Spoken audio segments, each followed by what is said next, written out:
꼭 알아야 할 어제의 뉴스.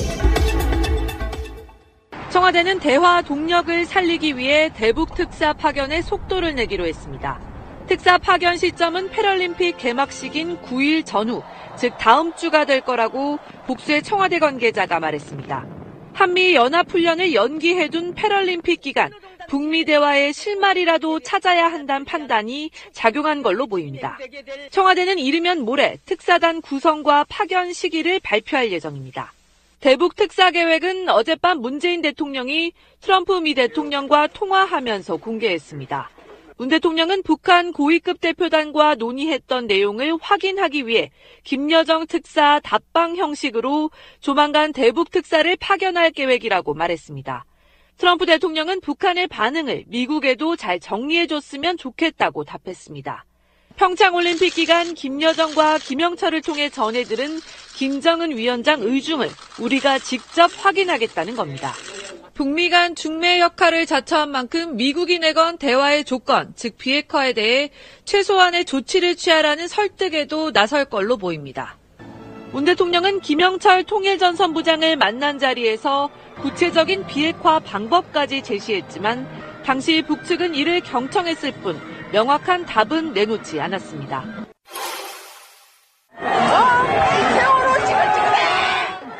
한 여성이 쓰러져 있는 촛불 집회 기념탑을 막대기로 내리칩니다. 다른 시위자는 촛불탑 아래에 불을 붙입니다. 어제 저녁 태극기 집회 참가자들이 광화문 광장에서 촛불 집회 기념탑을 쓰러뜨리고 불을 질렀습니다. 이들은 세월호 관련 단체 회원을 폭행하고 진보단체 공연장의 현수막도 찢었습니다. 여기 딱 들어오니까 얘가 주먹질을 했어요. 경찰이 부상 등 피해가 커질 것을 우려해 적극 제지에 나서지 않으면서 소동은 1시간 반 동안 이어졌습니다. 기물을 파손하고 이 시민들에게 모욕적인 언사, 위협적인 행동을 했던 것들은 테러 행위라고 생각을 하고 있고요. 피해 시민단체들은 공동 대응하기로 했습니다. 피해 상황을 정리해 법적 대응을 할 계획입니다. 경찰도 도를 넘는 폭력 행위에 강력히 대응하기로 했습니다. 기념탑 훼손과 경찰관 폭행, 경찰 카메라 강탈 등 시위대가 벌인 모든 불법 행위를 엄정히 수사하겠다고 밝혔습니다. 경찰은 기념탑 파손 혐의로 50대 여성 1명을 체포했고 CCTV 분석을 통해 집회 대표자뿐만 아니라 일반 참가자도 형사처벌하는 방안까지 검토하고 있습니다.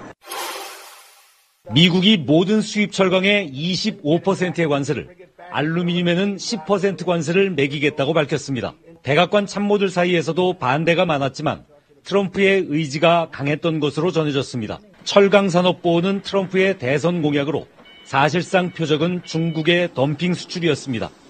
그러나 대미 철강 수출 11위인 중국보다는 1, 2, 3위인 캐나다와 브라질, 한국 등이 더 큰 타격을 받게 됐습니다. 모두 트럼프가 불공정하다고 말하는 자유무역협정 체결 상대국들이어서 본격적인 개정 협상에 앞선 한 대 때리기의 성격도 있어 보입니다. 이주열 한국은행 총재의 연임은 1978년 김성환 총재의 연임 이후 40년 만이며 박근혜 정부가 임명한 기관장 중 첫 연임 사례입니다. 그 어느 때보다 안정적이고 정교한 통화 정책이 필요한 시기란 점이 결정적인 연임 이유로 작용했습니다. 청와대 지명 발표 직후 직접 소감을 밝힌 이 총재는 자신과 한국은행 모두의 영광스러운 일이고 중앙은행의 중립성을 인정받은 일이라며 기쁜 마음을 드러내면서도 책임감에 더 무게를 실었습니다. 이 총재는 한국 경제가 맞닥뜨리고 있는 갖가지 상황들을 고려해 통화 정책을 펼쳐야 하는 숙제를 다시 안게 됐습니다. 당장 이달 말 한미 간 정책금리 역전 가능성이 높은 가운데 미국의 금리 인상 속도와 국내 경기 상황을 종합해 정교한 금리 조정을 해나가야 합니다. 또 점차 수위를 높여가고 있는 미국의 통상 압박과 GM 공장 철수 사태까지 우리 경제의 성장을 저해할 수 있는 보호무역주의 확산도 경계해야 합니다. 1,450조 원에 달하는 가계부채도 해결 과제입니다. 기준금리 인상 시점이 핵심 변수로 떠오른 상황에서 이 총재의 연임으로 여건에 따라 4월 기준금리 인상도 가능하다는 관측이 나옵니다. 방송 중간에 좋아요를 눌러주시면 새날팀들에게 큰 힘이 됩니다. 미리 감사합니다. 트위터가 진짜 언론입니다. 잠깐만 트럼프 이야기 좀 하겠습니다. 꼭 해야 돼요? 해야 됩니다. 합시다. 학생들 17명이 사망했던 청기 난사 사건이 일어나서 총기에 대한 대책을 내놔라 했더니 트럼프가 그랬죠. 교직원들이 총기를 가지면 학교 내에서는 총기 사고가 안 날 거다 했는데 학교 선생이 총을 발사해버린 사건이 일어났어요. 그럼 어떨 거야? 그 방법이 없잖아. 이제 근본적인 대책이 없는 상황인 거죠, 미국은. 그러니까 미국은 그 방산업체 때문에 지금 근현대의 민주주의 토대가 사실은 미국이었잖아요. 남북전쟁을 통해서 어쨌든 현대의 민주주의 이 토대를 만든 국가인데 그게 지금 붕괴되고 있다라는 거죠. 그러니까 그냥 총 안 팔면 된 겁니다. 그죠? 총 없는 국가 하면 되는 거예요. 그런데 그거를 유지하기 위해서 더 악의 구렁텅이로 빠지고 있는 겁니다. 그러면 아까 우리 권 PD가 얘기한 데도 일리는 있지만 교사가 총을 차고 수업을 해. 그럼 어떤 판단에 의해서 상대를 제압할 거예요. 쏴버리는데. 그러면 그 판단의 기준이 또 모호해진단 말이에요. 그러니까 이런 문제들이 엄청나게 많은데도 불구하고 교사들한테 총을 주겠다? 아, 정말 내가 한국 놈이었으면 짱돌로 조사버렸을 것 같아요. 그러니까 이제 일상적으로 학교에서 청격전이 벌어질 수 있는. 그러니까 선생이 순수하게 학생들 수호자로만 남는다면 그것도 어느 정도 일리는 있다고 생각이 드는데 이 사건은 어떻게 된 건지 모르지만 선생이요. 어떤 이유인지는 아직 안 나왔는데 교실 문을 잠그고 학생들을 못 들게 하고 있어요. 그러니까 학생들 입장에서 우리 선생이 이상해진 거예요. 그래서 교장 선생님한테 가서 문을 안 열어준다고 가서 이제 말하니까 교장 선생이 문을 따려고 하는 순간에 선생이 권총을 한 발을 창문을 향해서 유리창을 깬 거죠. 이런 상황이 벌어진 거거든요. 그러니까 이게 잘못 악용되면 교사가 선생님과 학생들을 죽이는 상황도 발생할 수 있다. 그렇죠. 아니 이 사건이 발생되고 난 다음에 미국에서 새롭게 지금 이슈가 되면서 마케팅을 하고 있는 신제품을 봤는데 그게 어떻게 생긴 거냐면 초등학생들한테 방탄조끼와 책가방이 같이 있는 잘 돌아간다. 그래서 애들이 학교를 갈 때 책가방을 매는데 조끼를 같이 입는 거예요. 방탄조끼를. 붙어 있는 거예요. 가방이랑 조끼가. 그게 얼마나 슬픈, 좀 너무 웃기잖아요. 말이 안 되잖아요. 그러니까 총기를 규제하겠는데 너무 많은 이권이 개입이 되어 있다 보니까 이게 확실하게 정리가 안 되니까 그렇죠. 오히려 이거를 빙자해서 자꾸 이런 기형적인 상품들이 계속 나오는 거잖아요. 이 조끼 말고 또 뭐가 있었냐면은 가방 뒷면에 등 쪽에 총기 사고가 났을 때 그거를 펴면 플라스틱의 큰 대자보 같은 게 나오는 거예요. 그러면 그걸 딱 뒤집어 쓰고 오리걸음으로 학교 밖으로 나갈 수 있게끔 방어막처럼. 그럼 그게 지금 방탄이라는 거죠? 네. 그 천이? 네. 아니 이게 학교를 안 다니고 말지 그렇게까지 하면서 학교를 다녀야 되겠어요? 제도로서의 민주주의가 흔들리고 구타는 일은 이제 없습니다. 민주주의가 밥이고 밥이 민주주의가 되어야 합니다. 그러니까 사실은 미국에서 총기를 전면적으로 없애는 건 어떤 느낌이냐면 우리나라의 10대 재벌을 없애는 거랑 비슷한 거예요. 네, 지금 그런 것 같아요. 사실상 불가능하다. 불가능해서 제가 봤던 미드 중에 총기 사고를 빙자해서 만든 게 있었는데 기억나는 게 미국에서 총기 사고를 완전히 진압을 못하니까 그렇다고 해서 규제도 못하니까 어떻게 하냐면 내가 피해를 봤을 때 그 피해를 당한 사람이 가해자만 총으로 쏴서 죽일 수 있는 법을 만드는 거예요. 그러면 어떻게 되냐면 그거는 총기를 규제를 하나 안 하나 소용이 없더라고요. 그래서 1대1 복수를 가능하게끔 해주는 거죠. 야, 그거는 총을 2배로 팔아먹겠다는 얘기네. 정말 무서웠어요. 그게 더. 참 희한한 나라죠. 근데 어쨌든 미국이란 나라가 좀 역사에서 한번 이렇게 정리하고 갈 필요가 있어요. 그러니까 유럽인들이 아메리카로 넘어가서 정착하면서 마녀 사냥이 시작됐잖아요. 그 마녀 사냥이 사실은 15,000명에서 6,000명을 사살했거든요. 사살이 아니죠. 교수형에 처했죠. 그러면서 자연과 원주민에 대한 공포를 키워왔거든요. 그러면서 총을 소지하게 됐잖아요. 제가 볼 때는 적어도 선조들의 살인적인 이런 문화들 있잖아요. 이런 트라우마에 저는 시달린다고 봅니다. 왜냐면 아까도 곰필이랑 얘기했지만 이 총은 우리 한국에서 10대 재벌을 없애는 거다라고 얘기를 하잖아요. 근데 그보다 더 무서운 정신병을 앓고 있는 게 아니냐. 적어도 총은 아까 말한 대로 교사한테 총을 주면요. 숙제 안 왔다고 쏴버리고 이 새끼 교사 중에 또라이는 있으니까. 있다니까요. 쏴버릴 수. 너 왜 숙제 안 하니? 너 나쁘면 안 돼 하고 쏴버리면 어떡할 건데. 미국에서 총기 규제를 하기 위해서는요. 네. 미국이라는 나라도 개헌이 필요해요. 그 헌법에 나와 있어요. 사람이 피플이 어떠한 규제도 받지 않고 살 수 있다라고 그런 권리가 나와 있어요. 모든 규제로부터 해방되는 거에서 언론, 출판, 집회 모든 권리를 다 누릴 수 있어요. 총기 소지까지. 그래서 국가는 그걸 막을 수가 없어요. 헌법에 의해서. 그래서 계속 지금 이 총기 규제 법안을 만든다는 게 실패를 하는 이유가 뭐냐면 개헌을 하지 않으면 실패할 수밖에 없는 상황인 거예요. 알겠습니다. 잠시 후에 오겠습니다. 민주평화당과 정의당의 공동교섭단체, 여기가 지금 설설 이렇게 연기가 모락모락 피어나고 있거든요. 굉장히 재밌죠. 네, 아니, 이 아이디어는 굉장히 신선한 발상이라고 봐요. 예. 사실은 그 기준은 문재인 대통령의 개혁에 도움은 될 거다, 이런 이야기거든. 근데 지금 보니까 이용호 의원이 국민의당의 정책위의장도 하고 막 그랬던 사람이거든요. 그렇죠. 이 사람이 민주평화당도 아니고 바른미래당도 아니고 무소속으로 남았던 사람인데, 이 공동교섭단체에는 참여하지만 민주평화당에는 입당 안 할 거야. 참 이상하긴 해요. 보면 이 사람 노리는 건 뭐지? 이런 생각이 좀 들더라고요. 그 당적은 두지 않지만 공동교섭단체에는 참여할 수 있다, 참가할 수 있다, 이렇게 이야기하는 거고. 그리고 지금 이 사람들이 그렇게 되면 이제 15석 정도 되는 거고요. 어차피 비례대표 못 오는 사람들은 공식적으로 호적을 옮길 수는 없으니까. 그다음에 그 선금주 의원도 지금 무소속으로 나왔단 말이에요. 그렇죠. 양당으로 가지 않고 이 사람도 참여할 거라는 관측이 지배적입니다. 예, 저도 그렇게 봅니다. 예. 참여할 거라고 봅니다. 그러면 이제 이쪽 일족이 16석 정도가 되는 거죠. 그렇죠. 그다음에 정의당에서 지금 6명 정도 되면 곧 만들어질 텐데, 분위기는 정의당 쪽은 살짝 한 발 빼지만 싫지 않는 분위기예요. 느낌이. 그러니까 이정미 대표도 그랬어요. 저번에 그 노회찬 원내대표도 똑같은 발언을 했는데, 공동교섭단체에 대해서 논의할 단계는 아니지만 제안이 오면 입장을 밝히겠다, 뭐 이런 식으로 이렇게 한 발 빼면서도 싫지는 않아, 이런 느낌이란 말이죠. 여기에 그 우리 3월 1일 날 3.1절 날 박지원 의원이 라디오에 출연해서 이런 얘기를 합니다. 정체성과 가치관 때문에 민평당을 창당했는데 정의당과 우리가 정체성이 맞냐? 우리는 중도개혁이고 거기는 진보다. 창당한 지 얼마 되지 않은 상황에서 성향이 다른 당과 한 배를 타는 모양새가 좋지 않다. 이런 이야기를 해버려요. 그러니까 자기는 개인적으로 반대한다는 얘기죠. 교섭단체를 만드는 것을 반대한다는 얘기인데, 여기서 중요한 포인트가 있어요. 박지원 의원이 전남지사 출마를 지금 심각하게 고려 중이거든요. 그런데 그렇게 되면 국회의원을 그만둬야 되잖아요. 국회의원직을 내려놔야 전남지사에 나갈 그렇죠. 수 있으니까. 예, 예. 그렇게 되면 지금 민평당이 몇 석이 돼요? 13석이 되잖아요. 그러니까 이 이용호 의원을 같이 합류하기로 결정한 것은 어떻게 보면 정치권에서는 그렇게 판단을 한대요.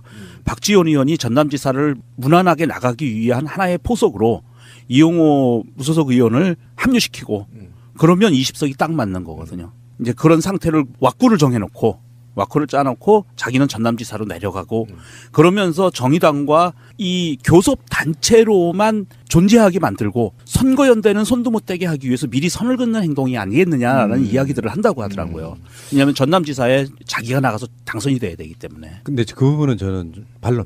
네, 반론. 뭐냐면은, 저는 민주평화당 쪽 국회의원들 지방선거에 실제로 나가는 국회의원은 단 한 명도 없을 거라고 봅니다. 저도 그렇게 봅니다. 왜 그러냐면 현재 분위기로는 민평당으로 나가서 전남지사 당선 가능성이 0%이기 때문에 그래요. 맞아요. 그러니까 분위기만 모락모락 피우면서 내가 이 정도 가치를 갖고 있는 박지원이야, 이것은 일종의 민주당과의 교섭이나 연대에 있어서의 내가 내밀 수 있는 카드인 거예요. 조배숙도 그랬어요. 당대표도 우리 당에서 지방선거에 현역 의원이 나가는 경우는 없을 것이라고 못을 박았거든요. 그리고 박지원은 노련하다 보니까 안 나갈 거면서도 나갈 것처럼 계속 저울질하고 있는데, 문제는 어떤 게 섞여 있냐면은, 정의당은 국민의당의 인기가 떨어져 갈 때, 왜 기억들 나시지만 광주 전남 쪽에 가면은 진보정당 후보들 기초의회에 엄청 많이 들어가요. 맞아요. 그러니까 1등을 민주당을 찍고 2등을 진보정당을 찍어줬던 분위기가 있어. 맞습니다. 근데 이게 국민의당이 찢어지면서 이쪽에 굉장히 뿌리를 많이 내리고 있던 정치인들이 전라도권에 다시 안철수가 아닌 당으로 돌아오면서 기초단체 선거 같은 거에 있어가지고 사실상의 캐릭터가 겹치는 거예요. 1번 민주당 찍고 2번 민평당을 찍을지 정의당을 찍을지가 상당히 좀 묘해지는 상황도 온단 그렇죠. 말이에요. 그런 관점에서 서로 간에 약간 줄다리기가 있는 거라고 보는 거예요. 그래서 저는 두 가지로 좀 분리를 봐야 돼요. 이거를 두 가지로 봐야 되는데, 제가 원래 지금 의심이 많은 사람이잖아요. 그래서 이게 선거 전에 나왔다는 거를 의심하면, 아까 좀 예민한 건데, 광주 지역에서 정의당이 상당히 높은 지지가 나와요. 그리고 지역위원회도 탄탄하게 되어 있죠. 그다음에 민평당도 탄탄하게 되어 있죠. 그다음에 민주당도 탄탄하게 되어 있습니다. 이게 3파전을 이루거든요. 만약에 3파전을 이루면 아까 권 PD가 얘기한 대로 민평당은 제로에 가까울 수도 있어요. 전 그렇게 봅니다. 그러니까 구청장급 이상들 얘기하는 겁니다. 그래서 이거를 물타기로 던진 게 아니냐 민평당에서 나는 이렇게 의심을 했거든요. 그런데 제가 그걸 잘못 판단했어요.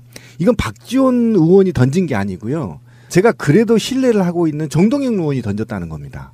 그래서 하루라도 빨리 이거는 정의당이든 민평당 당원이든 물론 색깔이 다를 수 있습니다. 왜 그러냐면 지금 정의당 같은 경우는요. 인천연합하고 참여연대 그다음에 노동 뭐 여러 개의 계파가 있어요. 그리고 민평당에도 사실은 뭐 동일한 건 아니지만 어차피 정동영 의원이 던졌다는데 저는 그 신뢰를 굉장히 높게 보고요.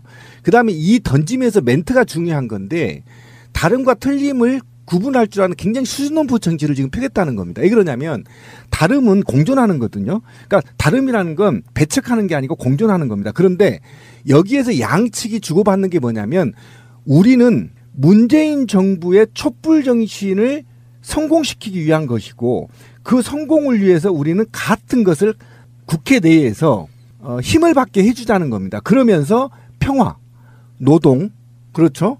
비정규직 문제, 환경 문제, 농민 문제 이런 문제들 같은 것을 묶어서 같은 목소리를 내고 이것이 문재인 정부의 촛불 정신을 잇겠다라는 거에 대해서 동조하겠다는 선언을 했단 말이에요. 굉장히 높이 평가하는 겁니다. 이거 거부할 이유가 없어요. 그다음에 정의당 입장에서 보면요. 원내 교섭단체를 한 번도 경험한 적이 없단 말이에요. 그럼 원내 교섭단체라는 말은 뭐냐면 상임위원회 간사자를 나눠 갖는 거예요. 근데 국회는 합의제잖아요. 상임위는. 그럼 간사들의 합의가 없으면 절대 이루어지지 않아요. 그런데 지금 국회가 저 개지랄을 하고 있는 게 뭡니까? 문재인 정부가 국민들의 지지를 70% 가까이 받고 있음에도 불구하고 아직 적폐가 청산되지 않고 아직 눈에 띄게 법안이 만들어지지 않고 지지부지하는 것은 바로 원내 교섭단체에서 간사 역할들 때문이에요. 그거를 정동영 의원이 아주 예민하게 파고 들어갑니다. 그래서 당과 뜻은 다르지만 이 촛불 정신 하나의 정신을 잇기 위해서 아직 미완의 혁명을 완성하고 적폐를 청산하고 평화를 정착하고 우리 노동과 비정규직이 없은 사회를 만들기 위해서 문재인 정부가 촛불 정신을 계승한다면 적극 지지하게 할 수 있도록 원내 교섭단을 만들자는 겁니다. 그러면 이제 얘기가 재밌어지는 거예요. 굉장히 꿈을 꿀 수 있는 거죠. 대북 정책도 굉장히 지지를 받을 수 있고요. 이런 측면에서 저는 하루빨리 이 논의는 마무리돼야 된다. 아, 굉장히 저는 이거요. 흥분했어요, 진짜. 와, 정치란 게 이렇게 아름답구나. 이런 면도 있구나. 그러니까 진영으로만 보면 그렇죠. 그 보수 진보가 교섭단체로서의 2대2가 되는 측면이 있기 때문에 훨씬 유리한 측면이 있고요. 우리들 입장에서도 존재하는 이유 중에 이런 거 있잖아요. 우리 방송의 기조 같은 거기도 한데 그러니까 우리 목적은 저는 이렇게 생각해요. 문재인 대통령이 아니라 다른 정파가 당선됐어도 자유한국당 부류만 아니라면 우리는 개혁을 위해서 엄청 노력하고 지지를 보냈을 거예요. 그럼요. 예. 문제는 우리가 주인이니까 그런 것처럼 이번에 공동교섭단체 논의는 사실 지방선거하고는 관계없다. 별 관계는 없지만 반대로 보면 지방선거는 포기한 게 아닌가라는 생각도 좀 들어요. 그럴 수도 있습니다. 예. 왜냐하면 지금 분위기로는 어떻게 뜰 수 있는 만한 방법이 거의 없기 때문에 여기서 차라리 차제의 다음 총선을 노리는 작업에서 호남 민심을 좀 회복하려면 존재감도 과시해야 되고요. 그래서 그 만약에 국민평화당의 주요 간부가 정의당의 주요 간부가 TV에도 같이 나오는 있잖아요. 막 원 구성하고 막 국회의장하고 같이 원 운영에 있어서 논의를 할 때 더군다나요. 큰 이변이 없는 한 다음 2기 20대 원 구성할 때 국회 운영위원장은 민주당이 맡을 가능성이 높아집니다. 지금 현재는 김성태가 맡는 걸로 1기 원 구성에 있어서의 국회 운영위원장을 지금 아직까지는 자유한국당이 맡고 있거든요. 그런 관점에서 두 당이 좀 합당하는 것도 아니고 그러니까 서류상으로 같이 이제 호적을 같이 올려서 그렇죠. 하자는 거니까. 그런데 저는 이제 제가 좀 기분이 좋아서 흥분했는데 이 두 당의 같은 성격이요 굉장히 재밌습니다. 개헌에 힘을 실어주자는 겁니다. 이 두 당에. 그다음에 제가 가장 관심 있는 재벌 개혁이 지지부진하니까 원내 교섭단체에서 현 정부의 재벌 개혁에 푸시를 하자 이런 거거든요. 굉장히 좋죠. 그다음에 국정이나 사법부 개혁도 또 같이 목소리를 내고 있어요 지금. 저로 만약에 진짜 그런다면 하루라도 빨리 이거 원내 교섭단체를 한다면 지금 국회가 저 지랄을 하고 있는 거가 끝나고 정말 촛불 정신을 이어받은 사람들이 모여서 아까 권 PD가 2대2로 이제 논쟁이 되는 겁니다. 그럼 뭔가 좀 익사이트하게 국회가 돌아갈 수 있고 국민의 피부에 와 닿는 법안들이 발의될 수 있다라는 거죠. 김진태 또 개뻘했죠, 이 새끼. 정말 이 새끼 정말 있잖아요. 정말 짱돌로 조사 부르고 싶은데 이런 애들 탄핵 제도 없잖아요. 원내교섭단체에서 빨리 탄핵이 개헌 안에 들어갈 수 있도록 국회의원 탄핵 국민 소환제가 들어갈 수 있도록 빨리빨리 개혁하자는 겁니다. 이렇게 해서 국민들이 박수를 지금 보내고 있거든요.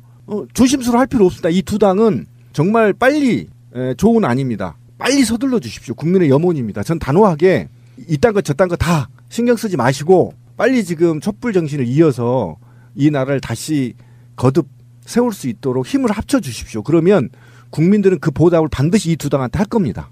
망설이지 마십시오. 알겠습니다. 뭐 그러면서 뭐 정치를 바라보는 어떤 시각 그럼요. 재밌어지기도 하고요. 재밌어요. 그 두 당이 공동 교섭단체로서 국회에서 어떤 모습 보여주느냐도 재밌을 것 같아서 밋밋해질 수 있는 그렇죠. 어떤 그 느낌에서 뭔가 좀 새로운 변수 하나가 등장했다 이렇게 보고 시민이 말씀하시는 거 보니까 두 당이 공통점도 꽤 있네요. 많아요. 곽승훈 노무사의 노동 이야기. 네, 곽승훈의 노동 이야기. 노무사님 안녕하세요. 예, 안녕하세요. 네. 아직 올림픽 그 감동의 여운이 가시지 않았던 지난 27일 새벽 여의도에선 한바탕 난리가 있었는데요. 네. 네, 국회 환노위에서 릴레이 협상을 통해서 근로시간과 관련된 근로기준법 개정 법안을 처리했습니다. 네, 이게 5년 동안 이어진 논쟁 끝에 환노위를 드디어 통과를 했는데요. 이번 법안은 28일 국회 본회의에서 통과돼서 개정이 확정됐습니다. 네, 노무사님 보시기에 이번에 개정이 확정된 근로기준법 100점 만점으로 혹시 환산하시면 몇 점 주시겠어요? 100점 만점으로 환산한다면 잘 주면 한 70점? 예, 그 정도. 뭐 그리고 좀 냉정하게 평가하자면 한 60점 정도? 네, 그 정도 생각을 좀 들더라고요. 거의 꽈락을 간당. 예, 뭐 낙제를 면할 정도. 네, 그 정도네요. 네. 그럴 수밖에 없었던 게 이제 정부 여당의 이제 원안과 그리고 이제 야당의 이제 또 원안이 서로 너무 그 차이가 심하다 보니까 이거를 이제 서로 하나씩 주고받는 기브앤테이크 방식으로 하다 보니까 이런 결과가 나와서 노동계에서는 근로기준법 개혁이라고 지금 네, 성명을 맞습니다. 냈습니다. 그런 점 때문에 저는 이제 60점을 준다. 그렇죠. 후하게 줘봐야 70점이다. 이렇게 네. 얘기한 거죠. 첫 술에 배부를 수 없다는 한계는 분명히 인정하겠지만서도 사실 부족한 부분도 많기도 하고 좀 아쉬운 것도 분명히 있는데요. 네, 그래도 5년 논쟁 끝에 개정된 법안 어떻게 바뀌었는지 오늘은 간략하게 살펴보도록 하겠습니다. 먼저 1주는 7일이라는 부분이 법에 명시됐어요.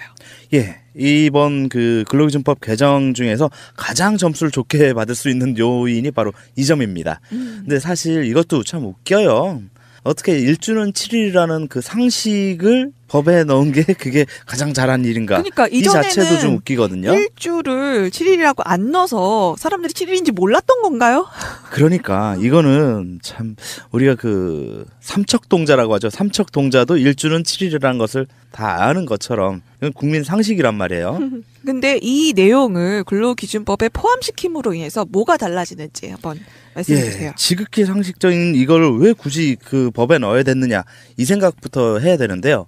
이 의문은 어디서 나오게 되냐면 노동부의 그 잘못된 행정해석 이것 때문에 나온 거예요. 노동부가 행정해석을 아주 이상하게 하다 보니까 결론은 일주일에 최대 연장 근로시간을 12시간까지 허용해주는 현행 법에서 그렇다면 40시간 더하기 12시간 하면 52시간인데 여기에 일을 더해도 법 위반이 안 되게 해주려고 하다 보니까 일주일을 5일로 국한시키는 이상한 그 전제를 만들어 놔버리는 거예요. 일주일에 토요일, 일요일은 빼고 5일만 인정을 했던 거군요. 예, 그러니까 일주일을 그 소정 근로일이라고 대상이 되는 일주일의 대상을 5일이라고 노동부는 자기 혼자만 자기 이렇게 마음속에 축소시킨 거예요. 마음속에 갖고 있기만 하면 다행인데 이것을 행정해석으로 내놓으니까 문제예요.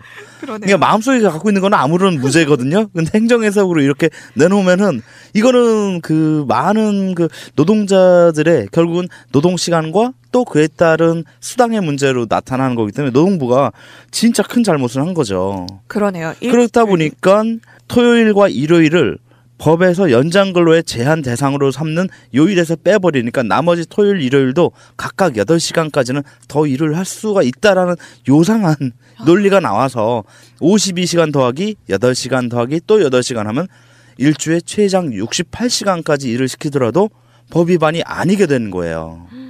원래대로라면 12시간을 넘기면은 법 위반이 되어서 처벌을 해야 되거든요, 사업주를. 네. 그런데 토요일에도 8시간 시켜도 괜찮고 일요일에도 8시간 시켜도 총 68시간을 시켜도 임금만 추가 수당을 더 주면 처벌을 안 받다 보니까 장시간 노동이 완전히 그 합법화되었고 특히나 중소기업, 제조업을 비롯한 중소기업에서 이것이 굉장히 만연되어서 장시간 노동은 당연한 것처럼 되었던 거였죠. 네. 원래 주당 40시간 일하게 됐는데 12시간 초과 근무 이상을 시키면 이게 불법인데 그렇지 않고 토요일, 일요일까지 추가로 8시간씩에서 16시간이 더 플러스가 되니까 68시간까지도 일을 할 수 있도록 이렇게 그렇죠. 노동부에서 그 마음속에 있던 해석을 이렇게 법으로까지 실질적으로 규정까지 이렇게 바꿔가면서 심리적인 해석을 해준 거네요. 그렇죠. 근데 그러다 이런 보니까 이제 그 토요일에 일하는 것이 이제 휴일 근로냐, 일요일에 일하는 것이 또 단순한 휴일 근로냐, 아니면 휴일 근로일 뿐만 아니라 연장 근로냐, 이런 그 논쟁이 생기게 되어서 지금 법원에서도 대법원에서도 아직 결론이 안 나고 있는데 이 부분에 대해서는 일단 근로기준법 제2조 정의라는 그 항목에 제7호를 신설해서 일주일은 7일이다 라고 명시를 해준 겁니다. 네, 그러면 이제까지 논란이 되던 부분, 말씀하셨던 대법원에까지 지금 계류되어 있는 사건들도 이제 명확하게 결론이 날 수 있겠네요. 그렇습니다. 네, 다행입니다. 네, 두 번째는 중복 할증은 휴일 8시간 넘는 근로에만 적용하게 된다. 예, 이것도 이제 바로 방금 말씀 나눈 부분하고 이제 같이 연결이 되는 건데요. 원래 일주일을 7일로 보지 않고 5일로 보는 입장에서는 휴일, 즉 일요일에 나와서 일을 하게 되면 그것은 연장 근로의 개념이 아니라 단순한 휴일 근로의 개념이기 때문에 50%의 임금만 가산해주면 되는, 즉 종합적으로는 150%의 임금만 주면 되는 것으로 되었었어요. 그런데 만약에 일주일의 개념을 7일로 확장을 시켜준다면 그 7일의 항목 중에 이미 12시간을 일한 거 외에 일요일에도 나오면 그것은 휴일 근로이자 또한 연장 근로이기 때문에 각각 50%씩 50%씩 해서 100%를 추가로 더 줘야 된다. 이런 결론이 나오게 되거든요. 그런데 이번 개정안에서는 이 부분이 이제 바로 마이너스 요인인데요. 8시간까지는 그냥 50%만 휴일 근로만 인정해준다라는 그 또 좀 약간 앞전에 그 일주일은 7일이라는 개념과는 모순되는 규정으로 그대로 가는 거예요. 그러네요. 이 전 일주일이 7일이다라는 것에 따르면 당연히 휴일 근무하는 것도 만약에 12시간 연장 근로를 넘어서면 이게 휴일 근무뿐만 아니라 연장 근로에 해당하는데 중복 할증이 안 된다라는 그렇죠. 거네요. 예, 그렇죠. 그래서 중복 할증은 휴일에 8시간을 초과한 시간만큼만 그것만 중복 할증해줘서 100%를 추가로 지급하도록 한다라는 규정을 넣은 거죠. 그러네요. 그러니까 이렇게 볼 수 있습니다. 우리가 간단하게 생각하자면 우리 택시를 탈 때 예를 들어 밤에 타는 거, 밤에 타면 야간 할증 붙잖아요. 그러니까 이거를 우리는 이제 소위 이제 휴일 근로의 개념으로 보면 될 것 같아요. 그래서 밤에 타면은 50%의 그 할증 요금 우리가 그 사용자가 내듯이 그렇죠. 연장 근무니까. 그런데다가 또 시를 넘어서요. 서울에 살던 사람이 인천으로 가거나 아니면 인천에 가던 사람이 서울로 오거나 하면은 시계를 넘어가면은 또 시외 요금을 또 추가로 내는 그 관행이 있었죠. 이럴 땐 각각 추가해서 더 낸단 말이에요. 100%를. 그런 개념하고 동일하게 지금 이해를 하시면 될 것 같아요. 우리 청취자들께서는. 네. 이 부분에 대해서 노동계에서 좀 반발이 있었는데요. 노동계에서는 휴일 연장 근로는 무조건 중복 할증을 요구했었는데 이 부분은 사실 미흡하게 마무리가 됐네요. 그렇죠. 그렇기 때문에 노동계에서는 이번 개정을 근로기준법 개약이다라고 규정 지은 것이죠. 그러게요. 이 부분이 사실 그 전에 개정되기 전과 사실은 더 이상 이제 보장이 안 되는 방향으로 이제 확정이 돼버린 상황이네요. 네, 그렇습니다. 네. 세 번째는 이것의 시행 시기에 대해서 규정한 것인데요. 네. 그 시행 시기가 뭐 언론에 이미 보도가 되어서 다 아시겠지만 우선 올해 7월 1일 처음 시행을 되는데 그 시행되는 사업장은 300인 이상이 되는 사업장. 네, 여기는 이제 올해 7월 1일부터 즉 4개월 후부터 이제 시행을 하는 것으로 되어 있고, 그 이제 50인 이상 300인 미만 사업장들, 요게 이제 상당히 좀 많은 어느 정도 사업장들인데 이 사업장들은 앞으로 2년 뒤인 2020년 1월 1일부터 시행하기로 되어 있습니다. 아직 많은 시간에 여유가 있네요. 그렇죠. 네. 사업주 입장에서 아직 여유가 많죠. 네. 더군다나 이제 50인 미만 그리고 이제 5인 이상 사업장들 요런 경우는 3년 후인 2021년 7월 1일부터 시행이 적용됩니다. 그러니까 3년하고도 4개월 남았죠. 네. 5인 이상 50인 미만 사업장이 상당히 더 비중이 많아요. 우리나라 그 산업 구조상. 근데 아직까지도 3년 동안에는 우리 노동자들, 이렇게 영세한 중소기업 다니는 노동자들은 이 개정된 근로기준법에 적용을 받는다는 게 아직도 좀 요원한 상황이다. 그러네요. 5인 이하는 그러면은 아예 5인 미만 아예 없어요, 이게. 예, 없네요. 그러니까 5인 미만 사업장에 현재 근로기준법이 아예 적용이 안 되는 것은 아닌데 적용되는 규정들이 일부 있어요. 일부 있는데 그 공통점은 한마디로 돈과 직결되는 것은 적용 안 된다. 이렇게 보시면 됩니다. 그나마 퇴직금은 적용되지만 퇴직금 빼놓고 연차휴가 수당이라든가 연차휴가 그리고 연장근로에 대한 50% 가산율 적용 이런 것들은 전혀 적용 대상이 안 되고 있다는 거. 이것이 아직도 좀 가장 큰 문제가 아닌가 싶어요. 그러네요. 물론 5인 미만이기 때문에 굉장히 영세한 사업체라고 생각을 해서 아직 그 정확한 시행 시기를 결정하지도 못했지만 그것이 하나의 사각지대가 또 될 수가 있잖아요. 예, 이미 오랫동안 사각지대였고 근로기준법의 전면 적용화라는 그 시대적 과제는 이미 대두된 지 아주 10여 년 넘게 흘렀는데요. 아직까지 이 문제는 그나마 진일보한 게 2010년부터 5인 미만 사업장에도 퇴직금 적용되는 거 그거 하나만이 현재는 진전되어 있습니다. 그러네요. 사실 뭐 300인 이상 사업장 대기업이나 중견기업 이상일수록 이 사실 뭐 일주일에 7일이다 뭐 법에 명시하지 않아도 이미 이런 부분은 보장되어 있는 부분들이 굉장히 많거든요. 그렇죠. 그리고 300인 이상 사업장은요.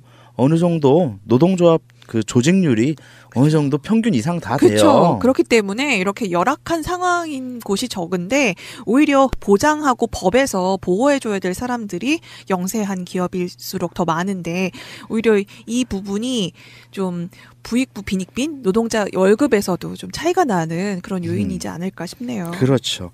그래서 이제 네 번째 포인트를 한번 보자면요.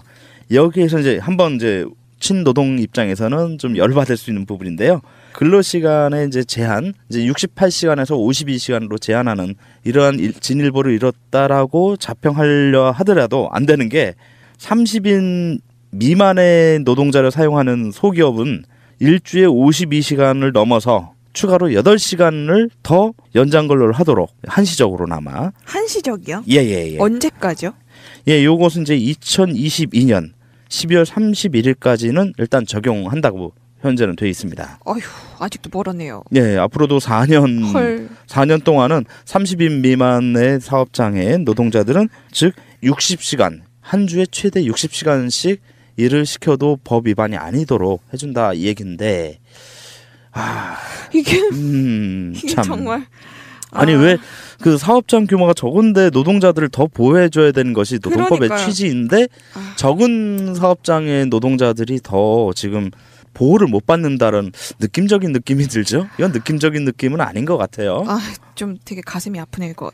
진짜 어이가 없고 좀 요거는 조금 욕 나오려고 그러는데. 그렇죠. 더군다나 이 60시간이라는 그 개념 자체가 바로 뭐냐 과로의 기준이거든요. 네. 60시간을 일하면은 그 노동자는 과로사를 갑자기 뇌출혈로 쓰러지거나 심근경색으로 쓰러져도 이것은 업무와 연관이 굉장히 깊다라고 의학적으로 이미 밝혀진 상태란 얘기예요. 네. 그렇다면은 과로사가 될 정도까지 일을 시켜도 된다. 라는 결론을 우리는 얻을 수 있어요. 네, 그리고 30명 미만의 근로자를 사용하는 소기업, 글쎄요, 네. 소기업인가요? 이 얼마 전에 그 드라마 화유기에서 스텝이 큰 부상을 입은 사례가 있었잖아요. 그런 것처럼 그런 뭐 세트, 영화 촬영 뭐 이런 데에서 이제 외주를 주는 그런 업체들은 다 사실 소규모입니다. 그렇죠.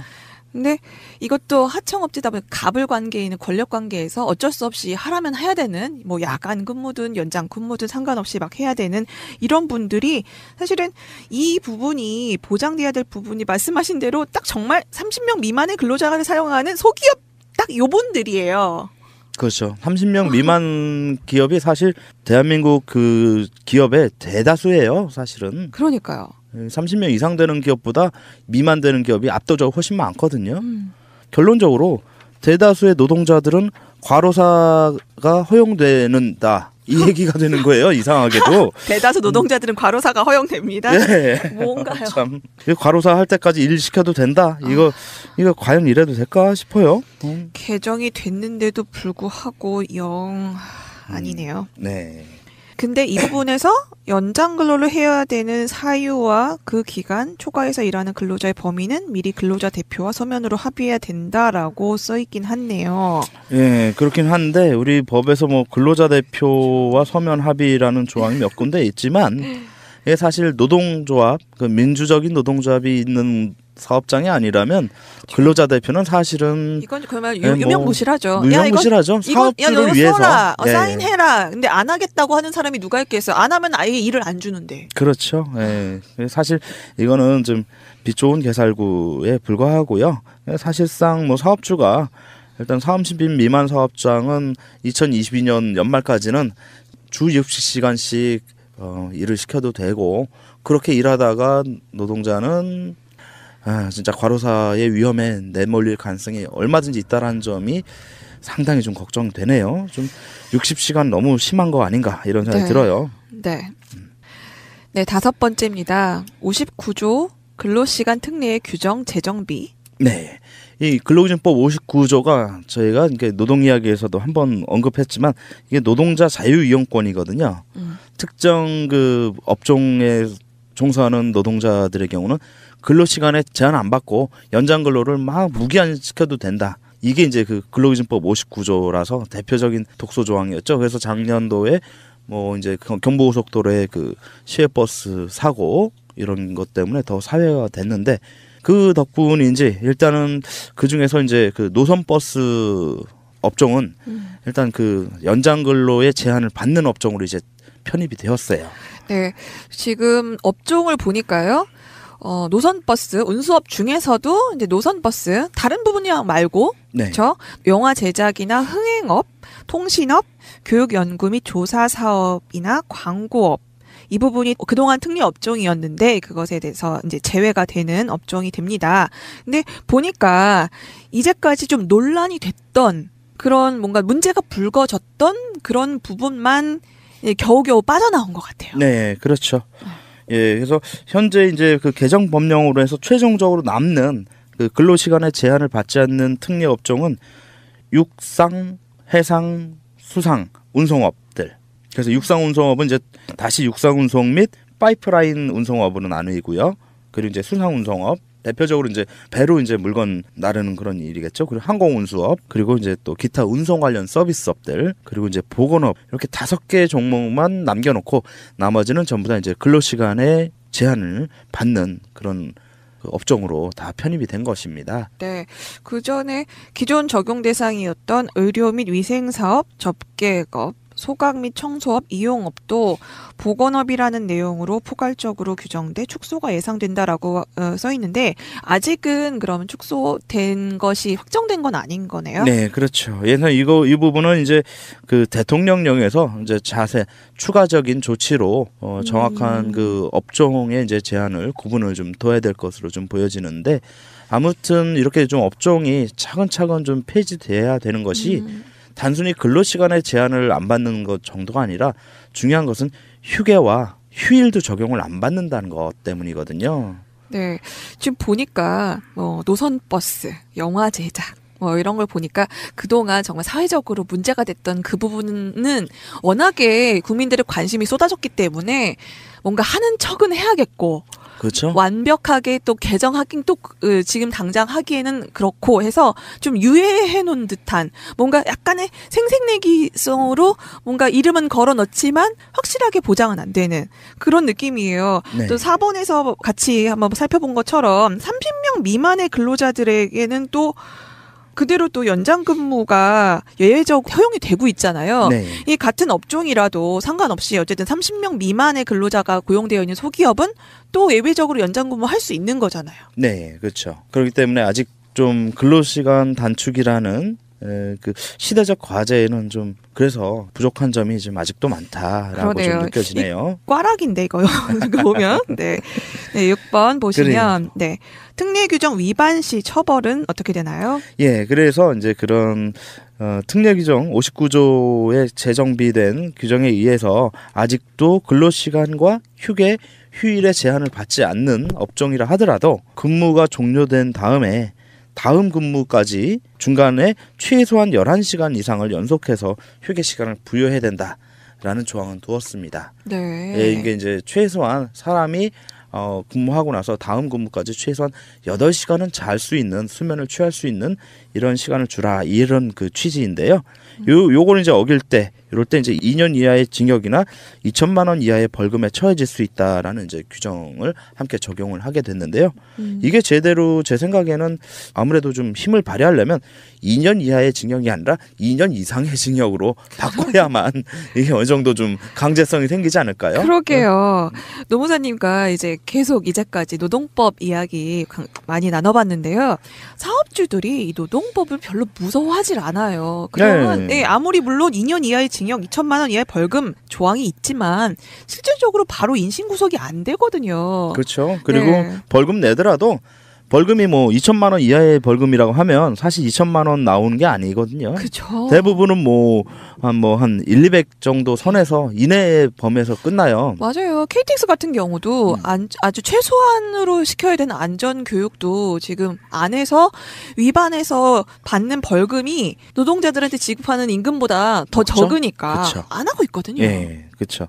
그래서 오히려 이 벌칙은요, 저는 좀 노동법은 벌칙을 좀 더 강화할 필요가 있다고 보여지고 첫 위반 때는 조금 어느 정도 약간의 너그러움을 좀 주더라도 이것이 이제 재범, 누범이 됐을 때는 노동법은 아예 진짜 저는 좀 강력한 처벌이 이루어지는 법률이 돼야 된다. 그래야 제대로 노동법 무서운 줄 알고 그쵸. 노동법을 사용자들이 지킨다. 저는 이런 개인적인 생각을 가지고 있어요. 네, 그리고 근로감독관?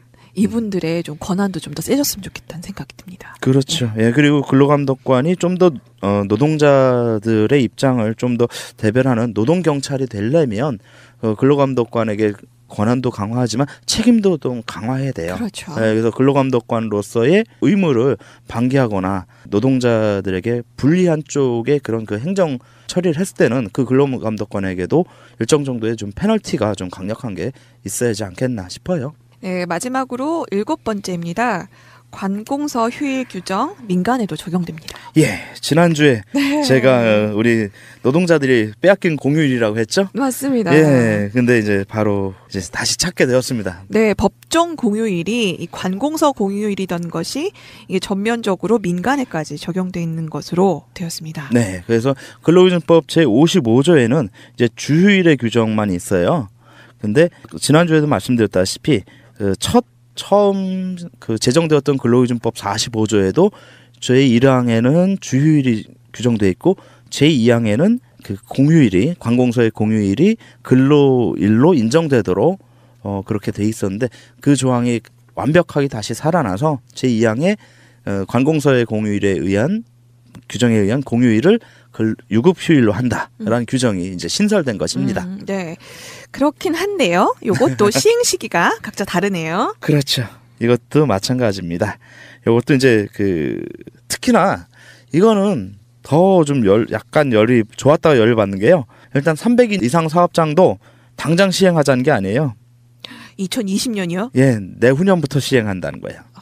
그렇군요. 그리고 30인 이상 사업장은 3년 후, 그리고 5인 이상 사업장은 4년 후부터 2022년 1월 1일부터 시행하는 거예요. 아직도 5인 미만은 아예 기약이 없네요. 그렇죠. 5인 미만 사업장은 여전히 관공서의 공휴일에도 쉬지 않아도 법 위반이 아닌 것으로 돼버리는 거예요.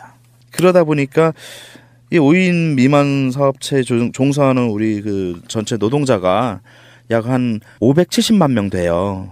그래서 한 26.9%거든요. 전체 노동자 중에서. 4분의 1이네요. 예, 거의 뭐 10명 중 3명 가까이가 이 지금 그 5인 미만 사업장에 그 근무들을 하고 있는데 이분들에 대한 이번 개정안에서는 보호 조치는 하나도 이루어지지 않았다는 점. 네. 이걸 본다면은 이거 진짜 꽈락인데? 그러게요. 노무사님 70점 너무 후하게 주신 거 아니에요? 처음엔 너무 후하게 줬는데 후하게 줘봐야 한 50점인데요, 이거? 하나하나 살펴보니 빈틈이 좀 많이 보이긴 하네요. 네. 네, 아직 좀 시간이 그만큼 어떤 분들 그러시잖아요. 지금 딱 대통령 한 명 바뀌었다고. 네. 이 밑에 이제 그 곳곳에 아직 도사리고 있는 적폐들이 전혀 청산이 되지 못한 부분이 이런 부분에서도 좀 나타나지 않나 싶네요.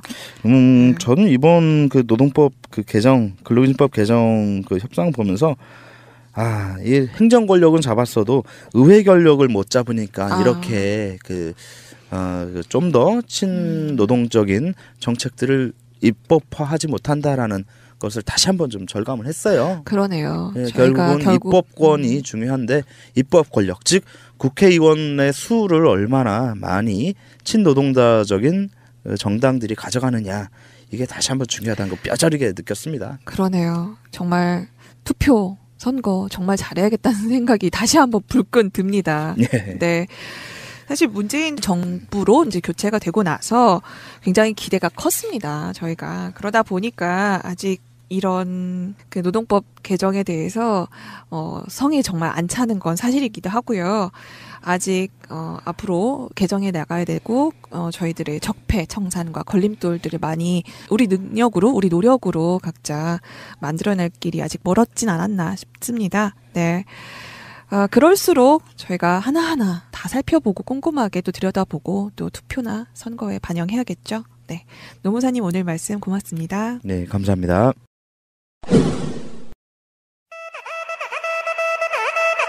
정치 이야기에는 수준이 없다. 삼촌, 정치가 뭐예요? 네, 푸나삼촌 정치가 뭐예요? 보현님, 푸르나무님 안녕하세요. 안녕하세요. 네, 겨울이 지나가는 지금 보현님의 고민은 날로 늘어가는 중에 오늘은 어떤 거 선택해서 오셨나요? 제가 요즘 미투 운동 지켜보느라고 밤에 잠을 못 이뤄요. 이게 참 신기하더라고요. 그래서 저도 오늘 동참하고자. 저는 성폭행 이런 거를 뭐 방송에서 뭐 얘기할 수는 없겠지만 저한테 성희롱 같은 것들은 거의 일상에서 많이 있었던 것 같아요. 그래서 오늘은 그 얘기를 잠깐 해보고 푸나삼촌과 다른 새날 애청자분들한테 뭔가를 듣고 싶은 것 같은데 무슨 말이 듣고 싶은지는 잘 모르겠어요. 그냥 얘기를 해보자면 이제 저는 길 가다가 어떤 아저씨가 엉덩이를 팡 때리고 간 적이 있어요. 활동하면서도 여러분들이 뭐 제 엉덩이를 때리는 일들이 있었습니다. 딸 같다는 이유로. 엉덩이에 뭐가 있나? 그리고 보육원에 봉사활동을 다니던 때가 있었는데 그때 아주 어린 아이가 제 성기 부분을 막 만지고 때리고 막 이랬던 일이 있었어요. 그리고 직장 동료들이 일할 때 팔꿈치로 제 가슴을 만지던 일이 되게 많았고요. 친한 친구들이 어느 순간부터 남자애들이 이제 저를 끌어안고 제 허리를 만지거나 손이 막 가슴으로 올라오려고 하는 그런 일들이 많이 있었어요. 그리고 그 모습을 다 보고 같이 있는 뭐 학교 선배라든지 아니면 친구들 그걸 보고 있으면서도 아무 말도 하지 않는 걸 외면하는 모습을 제가 또 보고 있었던 적도 있고요. 그리고 회사 다니면서 저는 연구원으로 생활을 했는데 이제 제가 연구를 하는 앤지 이 회사에서 뭐 분위기 띄우는 앤지 몸 파는 앤지 이런 걸 좀 헷갈려하는 사람들이 있었어요. 제가 머리끈을 여기 팔목에다 하고 다녀요. 머리를 묶어야 되니까 시시때때로. 근데 그게 머리끈이 보통 검정색이잖아요. 근데 그 검정색이 룸살롱 같은 데서는 오늘 2차까지 허락합니다 이런 표시래요. 아이고. 어머.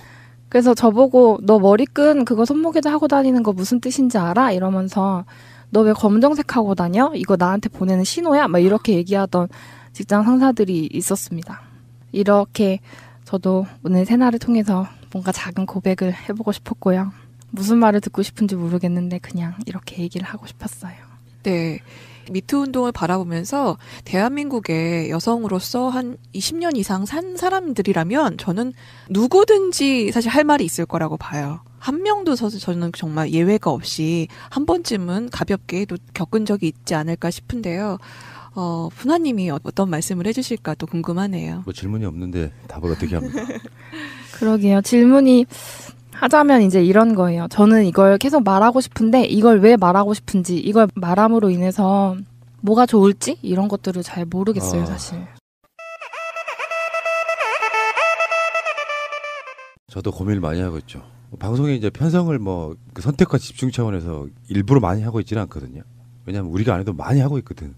기존의 매체들까지 나서가지고 거의 반 이상이 이거잖아요. 그래서 핵심을 놓치지 않으려고 우리는 이게 완급 조절하고 있는데 이게 뭐가 문제일까를 굉장히 많이 고민하고 있거든요. 일단 첫 번째, 큰 틀에서 보면 역사가 발전하는 과정이에요. 그러니까 이런 거 있잖아요. 뭐 정치개혁하면서 박근혜, 이명박 같은 사람들은 그 자리에 있던 자리가 엄중했기 때문에 어떤 개혁 작업에 있어가지고 범죄들이 막 빨리 드러나서 재판도 하고 지금 이명박은 소환을 코앞에 두고 있고 이렇게 빨리 가잖아요. 근데 또 한쪽에서는 더디게 가는 거예요. 사람과 사람 사이에 애매모호한 경계선이 있거든요. 그 미투 운동이라 그래서 남자가 여자한테 호감을 표시하는 게 다 미투 운동의 대상은 아니잖아요. 여기서 이제 종류는 여러 가지 다르겠습니다만 제가 항상 주장하는 바는 이건 권력적 관계의 문제가 가장 크다. 뭐 권력적 관계라는 게 회사에서의 상사와 직원 간의 관계도 있겠지만 문화계에서는 상사 직원 개념은 없지만 선배 후배의 관계가 있고 어떤 경우에는 남자와 여자라는 나름적인 권력적인 관계도 분명히 있는 건데 거기에 이제 그런 것들 때문에 보통의 일상의 보통의 남녀가 남자가 여자에게 호감을 표시하거나 여자가 남자에게 호감을 표시하는데 그 호감을 표시하는 방법에 있어가지고 뭔가 방법이 비정상적이고 상대방을 굉장히 인격적으로 모멸감을 줬다면 미투 운동의 대상이겠지만 반대로 호감을 표시하는 정도였는데 그거를 미투 운동에 포함시키는 것도 좀 문제가 있다고 보는 거예요. 그게 위축될 수 있잖아요. 지금은 그런 문제들 때문에 어쨌건 역사를 발전시키는 과정이다. 긍정적으로 봐야 돼요. 하루하루가 아까 보현님 말씀처럼 터져나오는 여러 가지 막 폭로 이런 것들 때문에 기사를 다 따라가지도 못할 정도로 빠르게 지나가지 않습니까? 근데 그 과정에서 보통 사람들이 느끼는 감정은 뭐냐면 누구나 다 똑같더라고요. 식당에 가거나 주위에 있는 사람들 보면 어이구 이렇게까지 썩어 있었냐 이런 식의 반응들이 있잖아요. 놀랍다.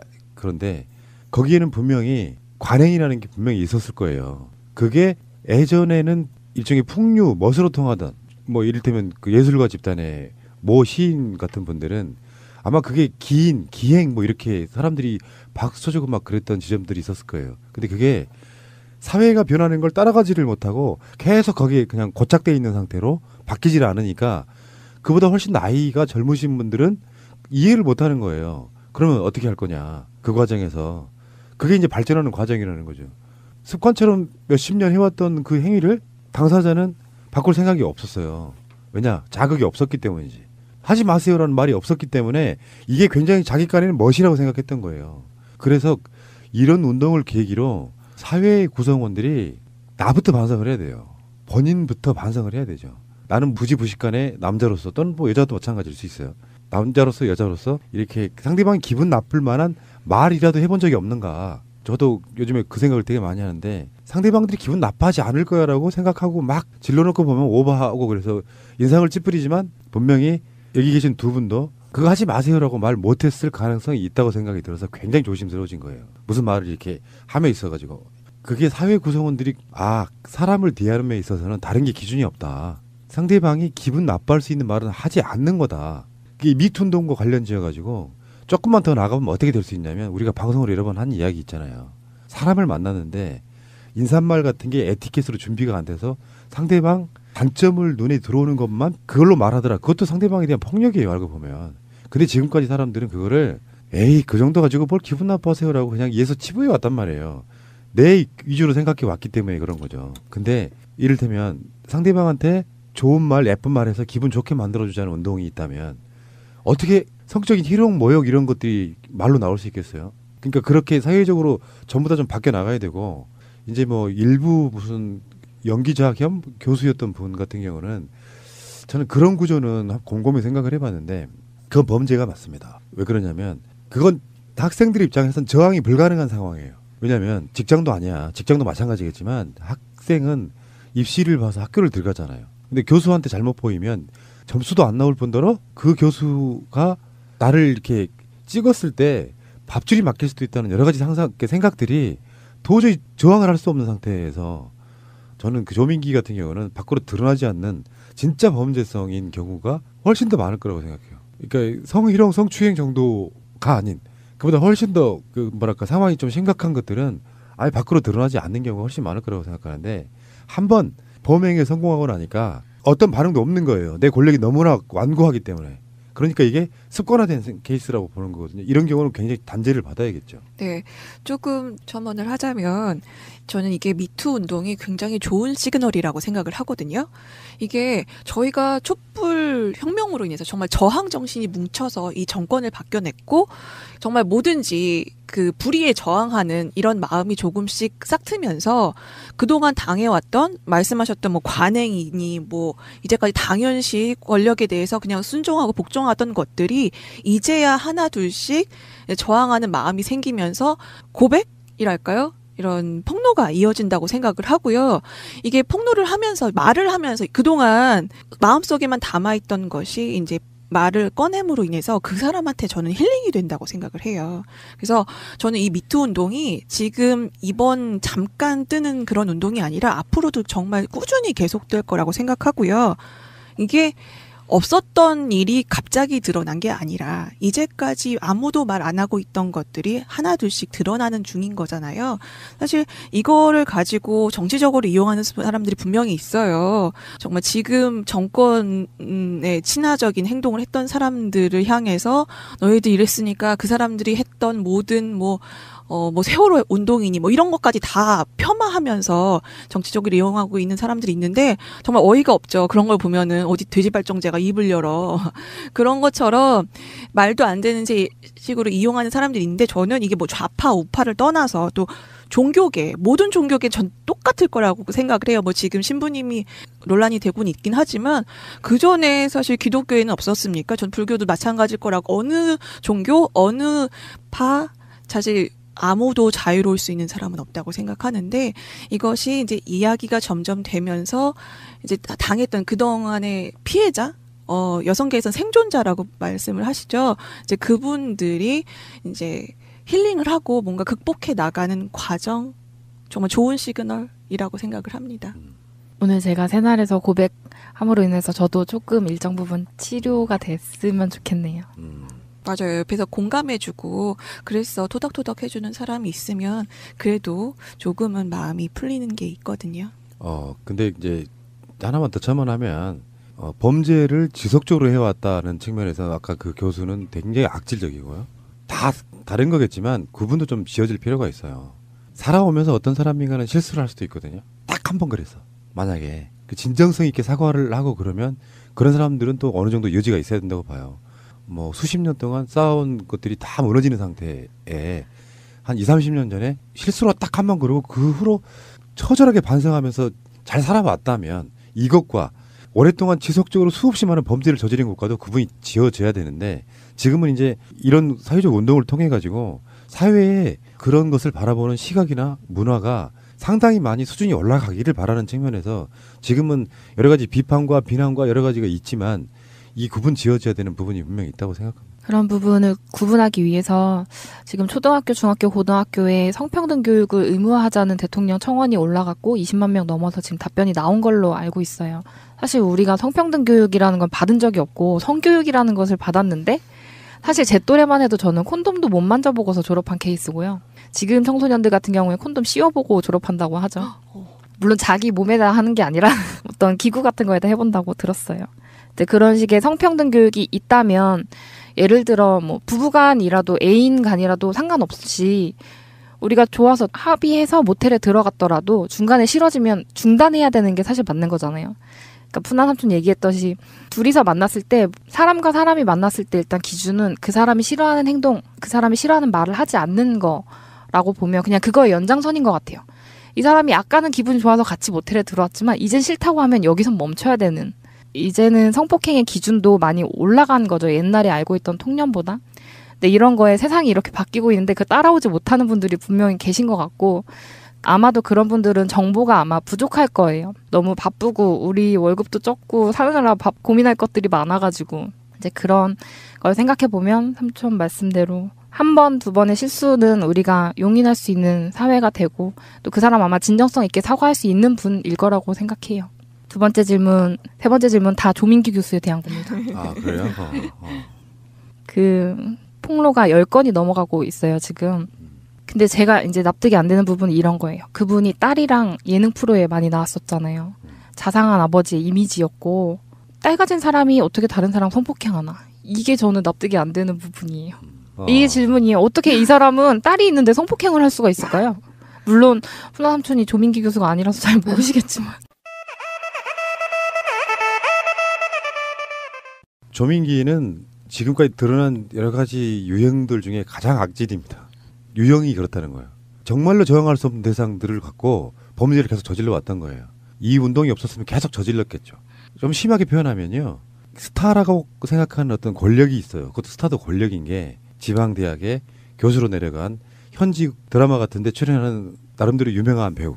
일단 배우라고 하는 그 스타급 배우들이 갖는 그럼 우리가 그런 말 하잖아요. 지가 스타인 줄 알아. 이렇게 말하는 그 사람은 진짜 스타잖아요. 사회적 시각이 어디를 가도 알아봐요. 우리 같은 보통 사람은 제가 유명해지고 싶지 않은 이유도 그런 거거든요. 어디서 알아보는 게 싫어서 행위를 마음대로 못 하잖아. 기본적으로 일상생활에 있어서의 추앙받아지는 느낌을 갖고 살았던 사람이에요. 근데 이제 교수라는 직함까지 가졌잖아요. 심지어 그 과에는 연예계 지망생들이 많기 때문에 외모도 다른 데 비하면 좀 출중한 편인 것은 사실일 거 아니에요. 근데 그 시작하는 과정에서 나를 선망의 대상으로 보지, 나는 교수라고 하는 나름 권력도 가지고 있지, 그 상황에서 자기가 평상시에 해왔던 그 성향이 그냥 드러난 거라고 보거든요, 일단은. 근데 멈출 수 있었어요. 어떻게 보면. 근데 멈출 수 있는 대상들은 아니었다는 게 한 번 그런 식의 시도를 했는데 성공을 한 거예요. 두 번 다른 걸 시도를 했는데 또 성공을 한 거예요. 근데 그건 드러나지 않고 있을 거예요. 그러다 보니까 이제 죄의식 없이 폭주하기 시작하는 거예요. 아, 내가 말 한마디 하고 하면 그 웬만한 것들이 이루어지는구나.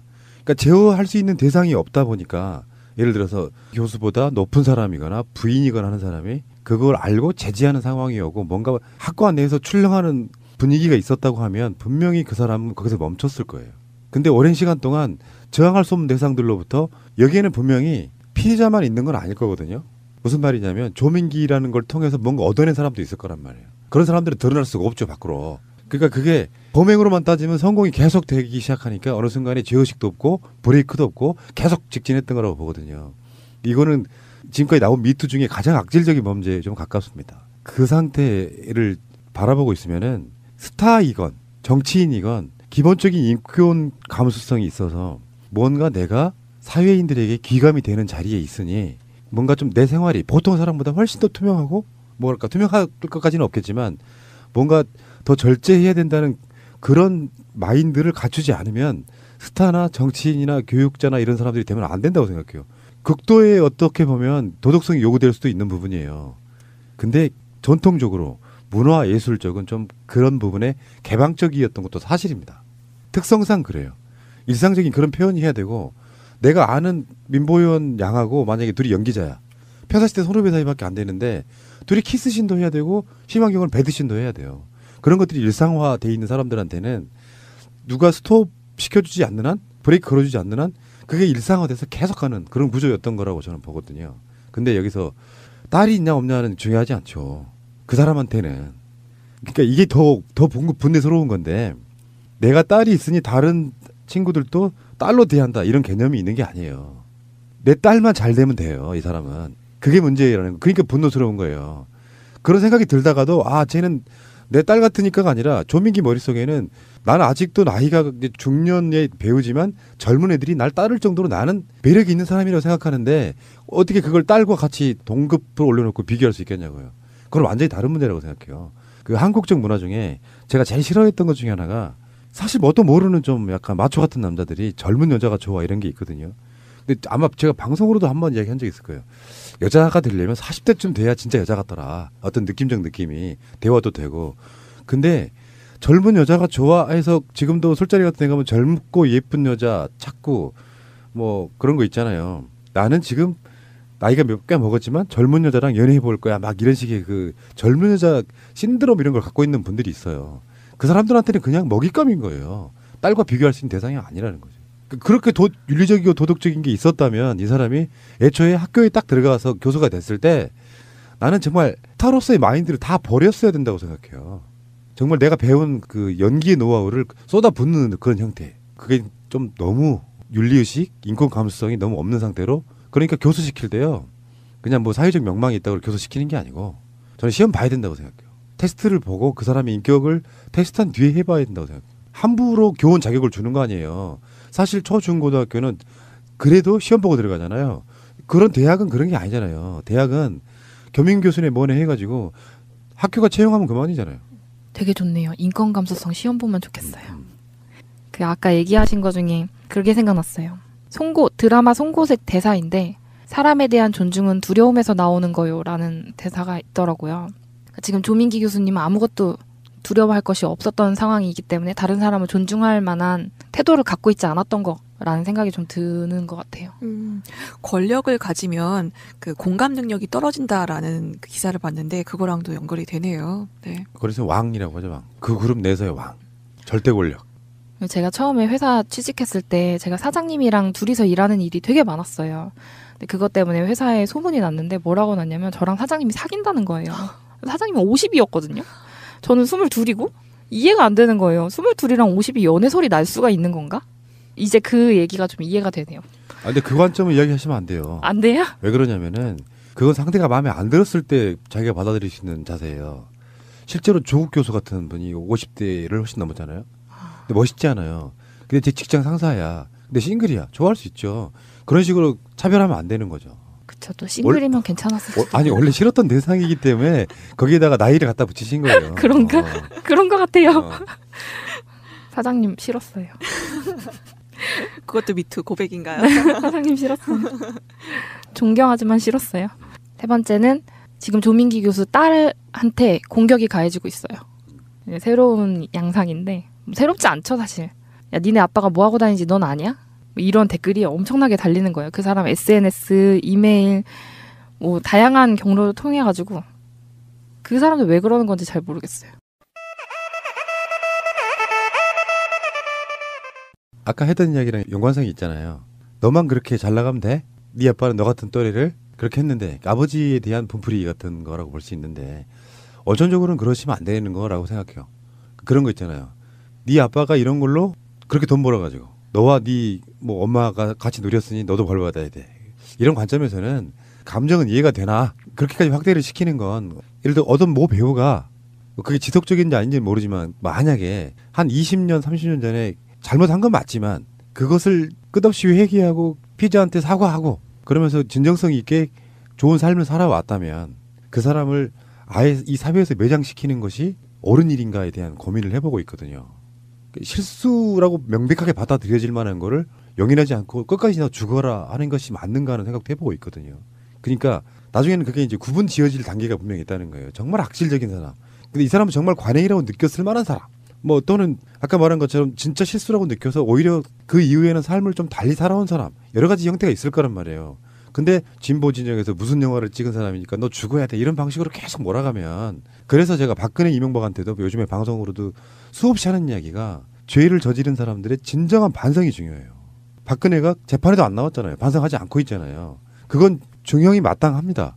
어떤 특정한 자리에 있는 사람들 특히 대통령이었던 사람들은 진정한 고백을 통해서 국민들께 죄송하다고 해야 역사의 악순환이 반복이 안 되는 거예요. 근데 이 사람들은 반성하지 않는 이유가 재판에서의 불리해지는 것 때문에 내가 범죄를 자백해버리는 게 되기 때문에 계속 부정하고 있는 거거든요.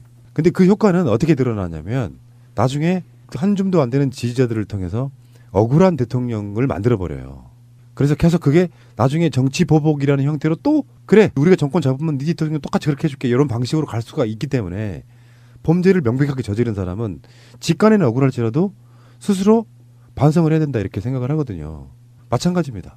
진정으로 반성하는 분들이 있을 거라고 생각해요. 반성할 기회가 없었던 사람도 있었을 거고요. 살아오면서 반성할 기회를 놓쳤을 가능성도 있어요. 네, 이 미투 운동이 하나가 생겼지만 이것을 가지고 폄하하는 사람도 있고 이용하는 사람도 있고 이게 발전하는 뭐 시행착오 같은 것도 많고요. 과정이라고 생각을 합니다.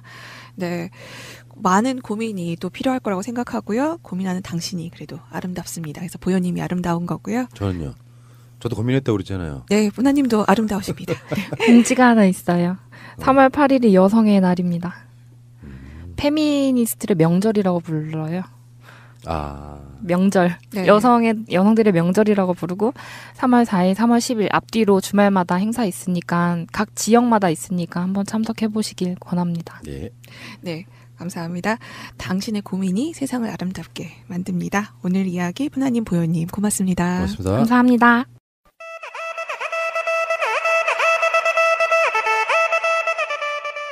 지금 내가 예쁘다고 느끼는 것, 그것이 가장 아름다운 것이다. 확신하시나요? 일본에서는 귀엽다가 여성에게 최고의 칭찬이라고 합니다. 그래서 일본 할머니들의 말투마저 귀엽게 말하기도 합니다. 할머니들의 애기 말투 어떤가요? 너무 가식적이다, 이상하다 느끼는 분 많은데요.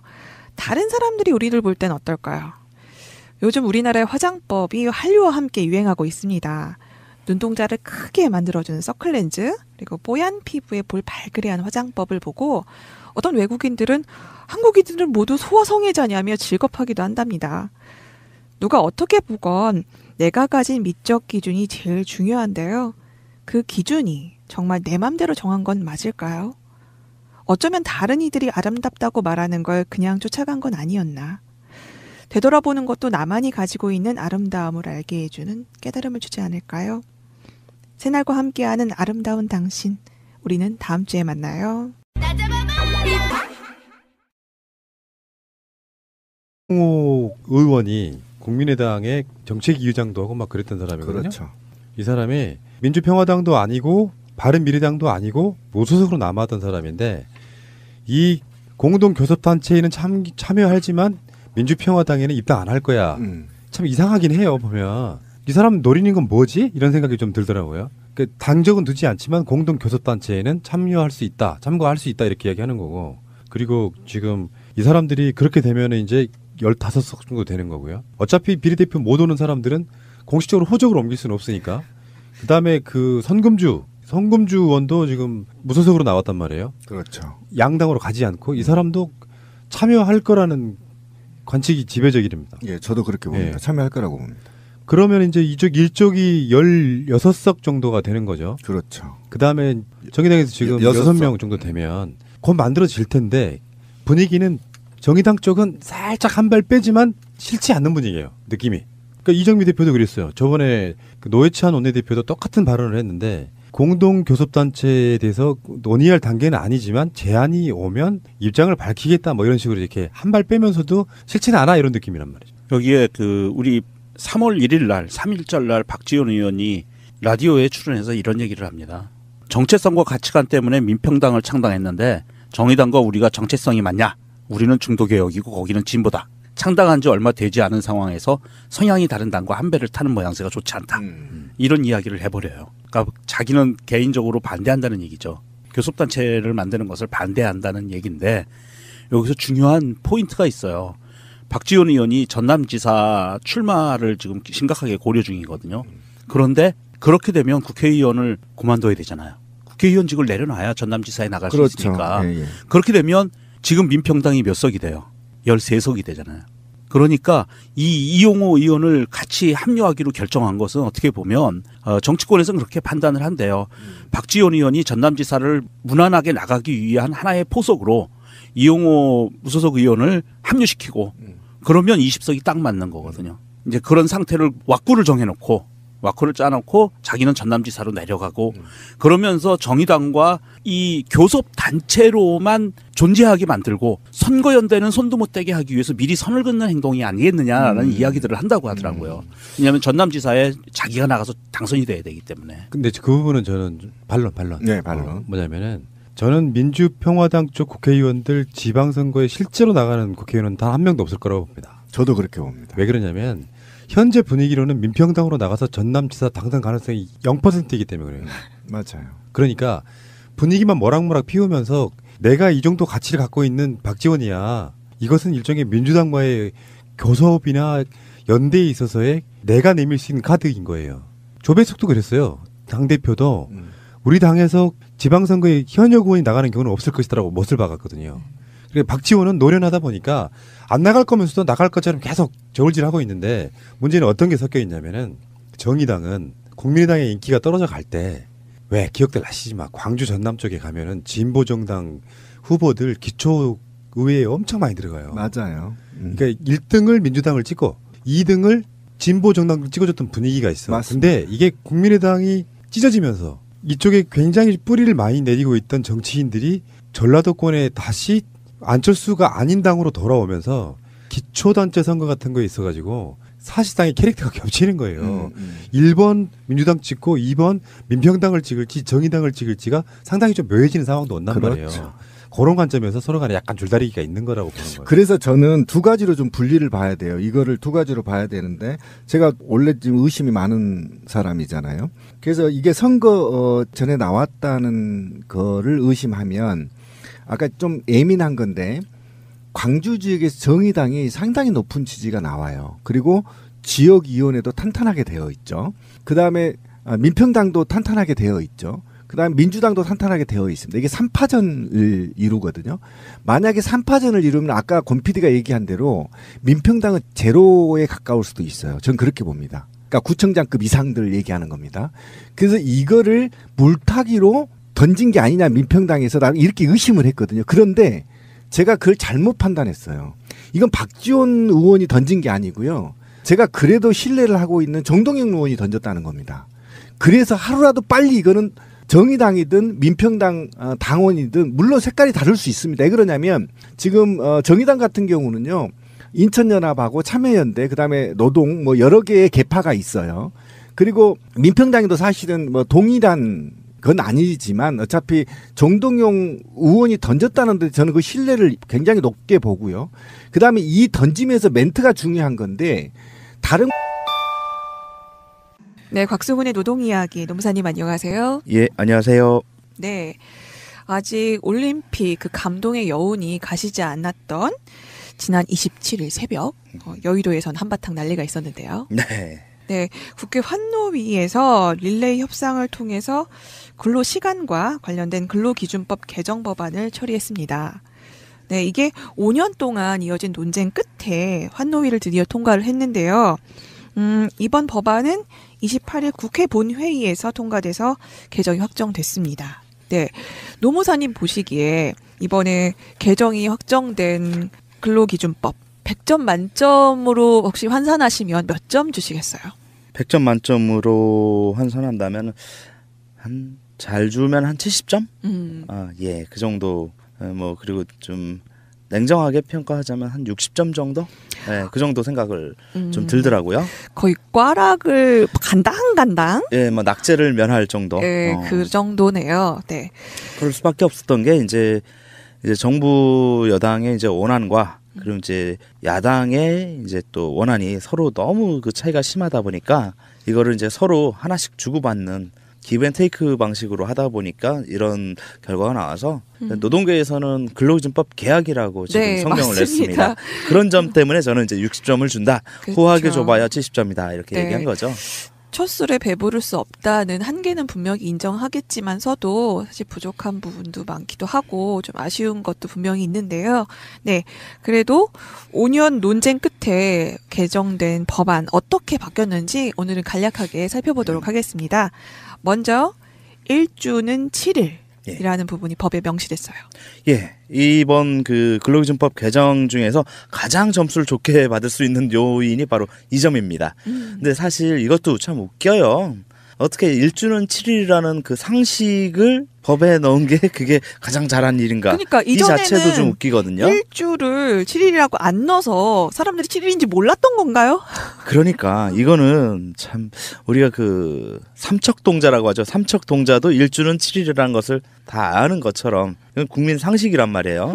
근데 이 내용을 근로기준법에 포함시킴으로 인해서 뭐가 달라지는지 한번 말씀해 주세요. 지극히 상식적인 이걸 왜 굳이 그 법에 넣어야 됐느냐 이 생각부터 해야 되는데요. 이 의문은 어디서 나오게 되냐면 노동부의 그 잘못된 행정 해석 이것 때문에 나온 거예요. 노동부가 행정 해석을 아주 이상하게 하다 보니까 결론은 일주일에 최대 연장 근로 시간을 12시간까지 허용해주는 현행 법에서 그렇다면 40시간 더하기 12시간 하면 52시간인데 여기에 일을 더해도 법 위반이 안 되게 해주려고 하다 보니까 일주일을 5일로 국한시키는 이상한 그 전제를 만들어 놔버리는 거예요. 일주일에 토요일, 일요일은 빼고 5일만 인정을 했던 거군요. 예, 그러니까 일주일을 그 소정 근로일이라고 대상이 되는 일주일의 대상을 5일이라고 노동부는 자기 혼자만 자기 마음속에 축소시킨 거예요. 마음속에 갖고 있기만 하면 다행인데 이것을 행정해석으로 내놓으니까 문제예요.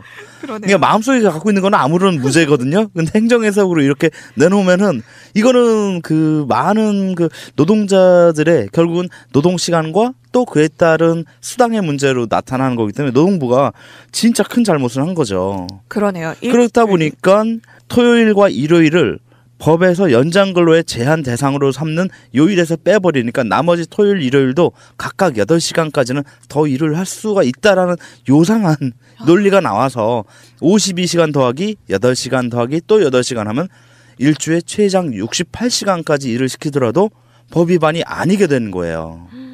원래대로라면은 12시간을 넘기면은 법 위반이 되어서 처벌을 해야 되거든요, 사업주를. 네. 그런데 토요일에도 8시간 시켜도 괜찮고 일요일에도 8시간 시켜도 총 68시간을 시켜도 임금만 추가 수당을 더 주면 처벌을 안 받다 보니까 장시간 노동이 완전히 그 합법화되었고 특히나 중소기업, 제조업을 비롯한 중소기업에서 이것이 굉장히 만연되어서 장시간 노동은 당연한 것처럼 되었던 거였죠. 네. 원래 주당 40시간 일하게 됐는데 12시간 초과 근무 이상을 시키면 이게 불법인데 그렇지 않고 토요일, 일요일까지 추가로 8시간씩에서 16시간이 더 플러스가 되니까 68시간까지도 일을 할 수 있도록 이렇게 그렇죠. 노동부에서 그 마음속에 있던 해석을 이렇게 법으로까지 실질적으로 규정까지 이렇게 바꿔가면서 심리적인 해석을 해준 거네요. 그렇죠. 근데 그러다 보니까 이제 그 토요일에 일하는 것이 이제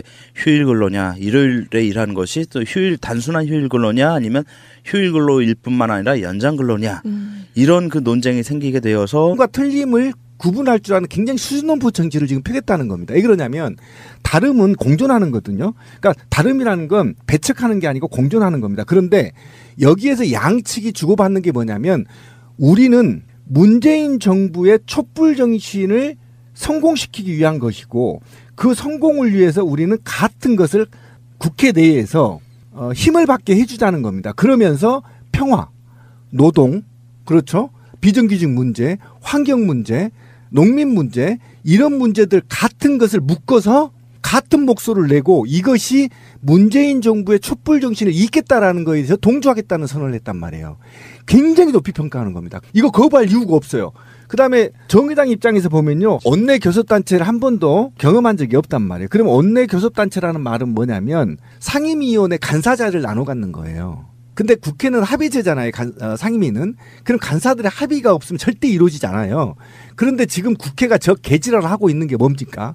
문재인 정부가 국민들의 지지를 70% 가까이 받고 있음에도 불구하고 아직 적폐가 청산되지 않고 아직 눈에 띄게 법안이 만들어지지 않고 지지부지하는 것은 바로 원내 교섭단체에서 간사 역할들 때문이에요.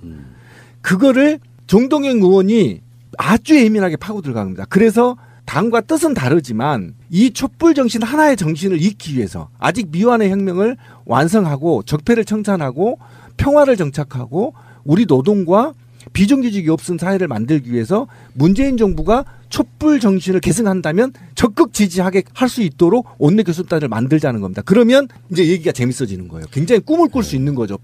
대북 정책도 굉장히 지지를 받을 수 있고요. 이런 측면에서 저는 하루빨리 이 논의는 마무리돼야 된다. 아, 굉장히 저는 이거요. 흥분했어요, 진짜. 와, 정치란 게 이렇게 아름답구나. 이런 면도 있구나. 그러니까 진영으로만 보면 그렇죠. 그 보수 진보가 교섭단체로서의 2대2가 되는 측면이 그렇죠, 있기 때문에 훨씬 유리한 측면이 있고요. 우리들 입장에서도 존재하는 이유 중에 이런 거 있잖아요. 우리 방송의 기조 같은 거기도 한데, 그러니까 우리 목적은 저는 이렇게 생각해요. 문재인 대통령이 아니라 다른 정파가 당선됐어도 자유한국당 부류만 아니라면 우리는 개혁을 위해서 엄청 노력하고 지지를 보냈을 거예요. 그럼요. 예. 문제는 우리가 주인이니까 그런 것처럼 이번에 공동교섭단체 논의는 사실 지방선거하고는 관계없다. 별 관계는 없지만 반대로 보면 지방선거는 포기한 게 아닌가라는 생각도 좀 들어요. 그럴 수도 있습니다. 예. 왜냐하면 지금 분위기로는 어떻게 뜰 수 있는 만한 방법이 거의 없기 때문에 여기서 차라리 차제의 다음 총선을 노리는 작업에서 호남 민심을 좀 회복하려면 존재감도 과시 해야 되고요. 그래서 그 만약에 국민평화당의 주요 간부가 정의당의 주요 간부가 TV에도 같이 나오는 있잖아요. 막 원 구성하고 막 국회의장하고 같이 원 운영에 있어서 논의를 할 때 더군다나요. 큰 이변이 없는 한 다음 2기 20대 원 구성할 때 국회 운영위원장은 민주당이 맡을 가능성이 높아집니다. 지금 현재는 김성태가 맡는 걸로 1기 원 구성에 있어서의 국회 운영위원장을 지금 아직까지는 자유한국당이 맡고 있거든요. 그런 관점에서 두 당이 좀 합당하는 것도 아니고 그러니까 서류상으로 같이 이제 호적을 같이 올려서 그렇죠. 하자는 거니까. 그런데 저는 이제 제가 좀 기분이 좋아서 흥분했는데 이 두 당의 같은 성격이요 굉장히 재밌습니다. 개헌에 힘을 실어주자는 겁니다. 이 두 당에. 그다음에 제가 가장 관심 있는 재벌 개혁이 지지부진하니까 원내 교섭단체에서 현 정부의 재벌 개혁에 푸시를 하자 이런 거거든요. 굉장히 좋죠. 그다음에 국정이나 사법부 개혁도 또 같이 목소리를 내고 있어요. 지금. 만약에 진짜 그런다면 하루라도 빨리 이거 원내 교섭단체를 한다면 지금 국회가 저 지랄을 하고 있는 거가 끝나고 정말 촛불 정신을 이어받은 사람들이 모여서 아까 권 PD가 2대2로 이제 논쟁이 되는 겁니다. 그럼 뭔가 좀 익사이트하게 국회가 돌아갈 수 있고 국민의 피부에 와 닿는 법안들이 발의될 수 있다라는 거죠. 김진태 또 개뻘했죠, 이 새끼. 정말 이 새끼 정말 있잖아요. 정말 땅들로 조사 부르고 싶은데 이런 애들 탄핵 제도 없잖아요. 원내교섭단체에서 빨리 탄핵이 개헌 안에 들어갈 수 있도록 국회의원 탄핵 국민 소환제가 들어갈 수 있도록 빨리빨리 개혁하자는 겁니다. 이렇게 해서 국민들이 박수를 지금 보내고 있거든요. 조심스러워 할 필요 없습니다. 이 두 당은 정말 빨리 좋은 안입니다. 빨리 서둘러 주십시오. 국민의 염원입니다. 전 단호하게 이딴 거 저딴 거 다 신경 쓰지 마시고 빨리 지금 촛불 정신을 이어서 이 나라를 다시 거듭 세울 수 있도록 힘을 합쳐 주십시오. 그러면 국민들은 그 보답을 반드시 이 두 당한테 할 겁니다. 망설이지 마십시오. 알겠습니다. 뭐 그러면서 뭐 정치를 바라보는 어떤 시각 그럼요. 재밌어지기도 하고요. 아, 재밌어요. 그 두 당이 공동 교섭단체로서 국회에서 어떤 모습 보여주느냐도 재밌을 것 같아서 밋밋해질 수 있는 그렇죠. 어떤 그 느낌에서 뭔가 좀 새로운 변수 하나가 등장했다 이렇게 보고 시민이 말씀하시는 거 보니까 두 당이 공통점도 꽤 있네요. 많아요. 곽승훈 노무사의 노동 이야기. 미국은 그 방산업체 때문에 지금 근현대 민주주의 토대가 사실은 미국이었잖아요. 남북전쟁을 통해서 어쨌든 현대 민주주의 이 토대를 만든 국가인데 그게 지금 붕괴되고 있다라는 거죠. 그러니까 그냥 총 안 팔면 된 겁니다. 그죠? 총 없는 국가 하면 되는 거예요.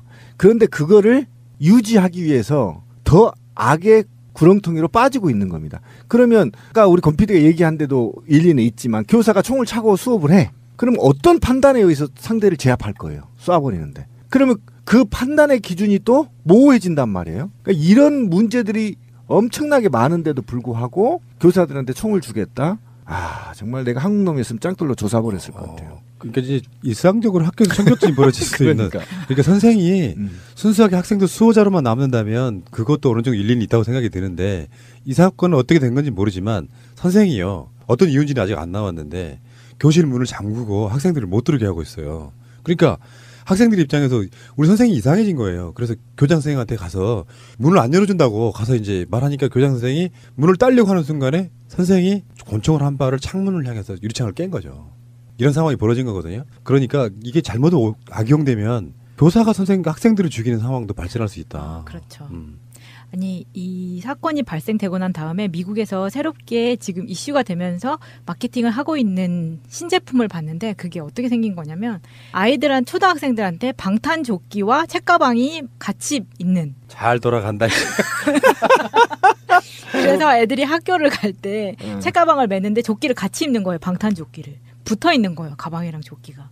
그게 얼마나 슬픈, 좀 너무 웃기잖아요. 말이 안 되잖아요. 그러니까 총기를 규제하겠는데 너무 많은 이권이 개입이 되어 있다 보니까 이게 확실하게 정리가 안 되니까 그렇죠. 오히려 이거를 빙자해서 자꾸 이런 기형적인 상품들이 계속 나오는 거잖아요. 이 조끼 말고 또 뭐가 있었냐면은 가방 뒷면에 등 쪽에 총기 사고가 났을 때 그거를 펴면 플라스틱의 큰 대자보 같은 게 나오는 거예요. 그러면 그걸 딱 뒤집어 쓰고 오리걸음으로 학교 밖으로 나갈 수 있게끔 방어막처럼. 그럼 그게 지금 방탄이라는 거죠? 네. 그 천이? 네.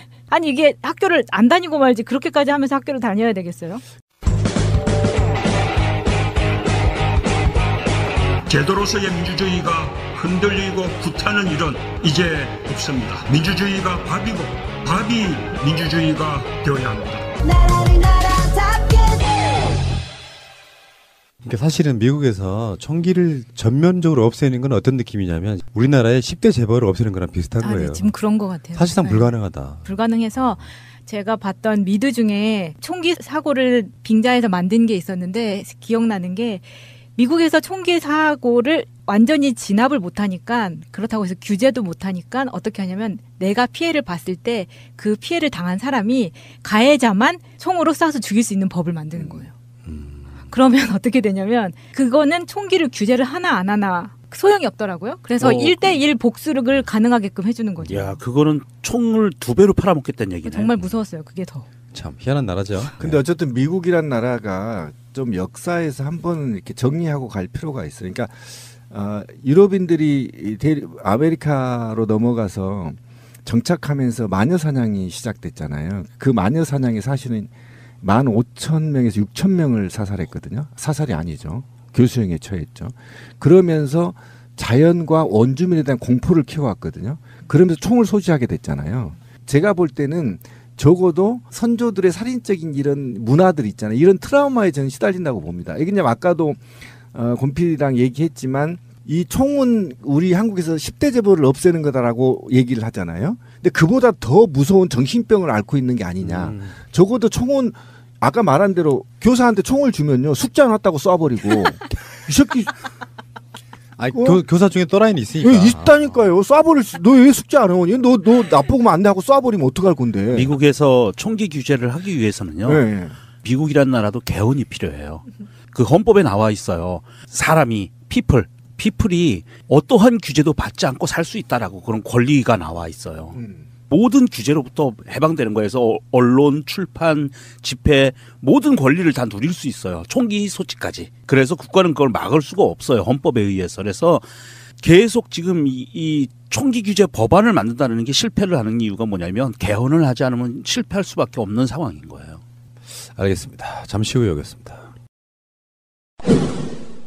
민주평화당과 정의당의 공동교섭단체 여기가 지금 설설 이렇게 연기가 모락모락 피어나고 있거든요. 굉장히 재밌죠. 네, 아니 이 아이디어는 굉장히 신선한 발상이라고 봐요. 예.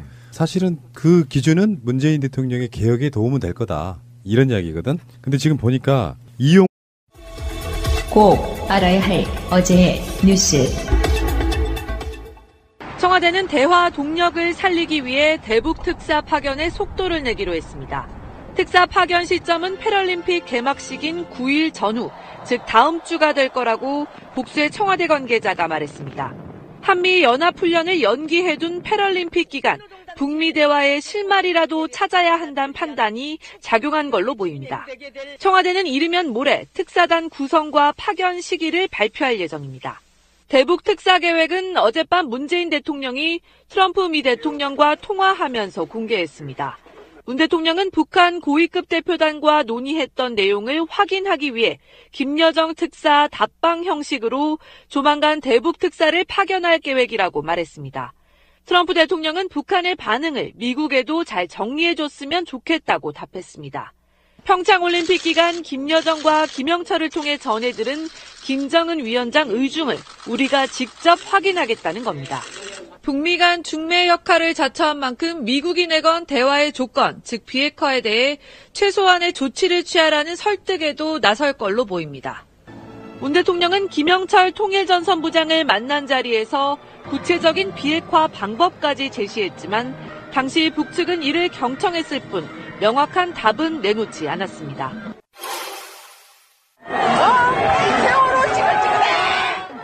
한 여성이 쓰러져 있는 촛불 집회 기념탑을 막대기로 내리칩니다. 다른 시위자는 촛불탑 아래에 불을 붙입니다. 어제 저녁 태극기 집회 참가자들이 광화문 광장에서 촛불 집회 기념탑을 쓰러뜨리고 불을 질렀습니다. 이들은 세월호 관련 단체 회원을 폭행하고 진보단체 공연장의 현수막도 찢었습니다. 여기 딱 들어오니까 얘가 주먹질을 했어요. 경찰이 부상 등 피해가 커질 것을 우려해 적극 제지에 나서지 않으면서 소동은 1시간 반 동안 이어졌습니다. 기물을 파손하고 이 시민들에게 모욕적인 언사와 위협적인 행동을 했던 것들은 테러 행위라고 생각을 하고 있고요. 피해 시민단체들은 공동 대응하기로 했습니다. 피해 상황을 정리해 법적 대응을 할 계획입니다. 경찰도 도를 넘는 폭력 행위에 강력히 대응하기로 했습니다. 기념탑 훼손과 경찰관 폭행, 경찰 카메라 강탈 등 시위대가 벌인 모든 불법 행위를 엄정히 수사하겠다고 밝혔습니다. 경찰은 기념탑 파손 혐의로 50대 여성 1명을 체포했고 CCTV 분석을 통해 집회 대표자뿐만 아니라 일반 참가자도 형사처벌하는 방안까지 검토하고 있습니다. 미국이 모든 수입 철강의 25%의 관세를, 알루미늄에는 10% 관세를 매기겠다고 밝혔습니다. 백악관 참모들 사이에서도 반대가 많았지만 트럼프의 의지가 강했던 것으로 전해졌습니다. 철강산업보호는 트럼프의 대선 공약으로 사실상 표적은 중국의 덤핑 수출이었습니다. 그러나 대미 철강 수출 11위인 중국보다는 1, 2, 3위인 캐나다와 브라질, 한국 등이 더 큰 타격을 받게 됐습니다. 모두 트럼프가 불공정하다고 말하는 자유무역협정 체결 상대국들이어서 본격적인 개정 협상에 앞선 한 대 때리기의 성격도 있어 보입니다. 이주열 한국은행 총재의 연임은 1978년 김성환 총재의 연임 이후 40년 만이며 박근혜 정부가 임명한 기관장 중 첫 연임 사례입니다. 그 어느 때보다 안정적이고 정교한 통화 정책이 필요한 시기란 점이 결정적인 연임 이유로 작용했습니다. 청와대 지명 발표 직후 직접 소감을 밝힌 이 총재는 자신과 한국은행 모두의 영광스러운 일이고 중앙은행의 중립성을 인정받은 일이라며 기쁜 마음을 드러내면서도 책임감에 더 무게를 실었습니다. 이 총재는 한국 경제가 맞닥뜨리고 있는 갖가지 상황들을 고려해 통화 정책을 펼쳐야 하는 숙제를 다시 안게 됐습니다. 당장 이달 말 한미 간 정책금리 역전 가능성이 높은 가운데 미국의 금리 인상 속도와 국내 경기 상황을 종합해 정교한 금리 조정을 해나가야 합니다. 또 점차 수위를 높여가고 있는 미국의 통상 압박과 GM 공장 철수 사태까지 우리 경제의 성장을 저해할 수 있는 보호무역주의 확산도 경계해야 합니다. 1,450조 원에 달하는 가계부채도 해결 과제입니다. 기준금리 인상 시점이 핵심 변수로 떠오른 상황에서 이 총재의 연임으로 여건에 따라 4월 기준금리 인상도 가능하다는 관측이 나옵니다. 방송 중간에 좋아요를 눌러주시면 새날팀들에게 큰 힘이 됩니다. 미리 감사합니다. 트위터가 진짜 언론입니다. 잠깐만 트럼프 이야기 좀 하겠습니다. 꼭 해야 돼요? 해야 됩니다. 합시다. 학생들 17명이 사망했던 총기 난사 사건이 일어나서 총기에 대한 대책을 내놔라 했더니 트럼프가 그랬죠. 교직원들이 총기를 가지면 학교 내에서는 총기 사고가 안 날 거다 했는데 학교 선생이 총을 발사해버린 사건이 일어났어요. 그럼 어떨 거야? 그 방법이 없잖아. 이제 근본적인 대책이 없는 상황인 거죠, 미국은. 그러니까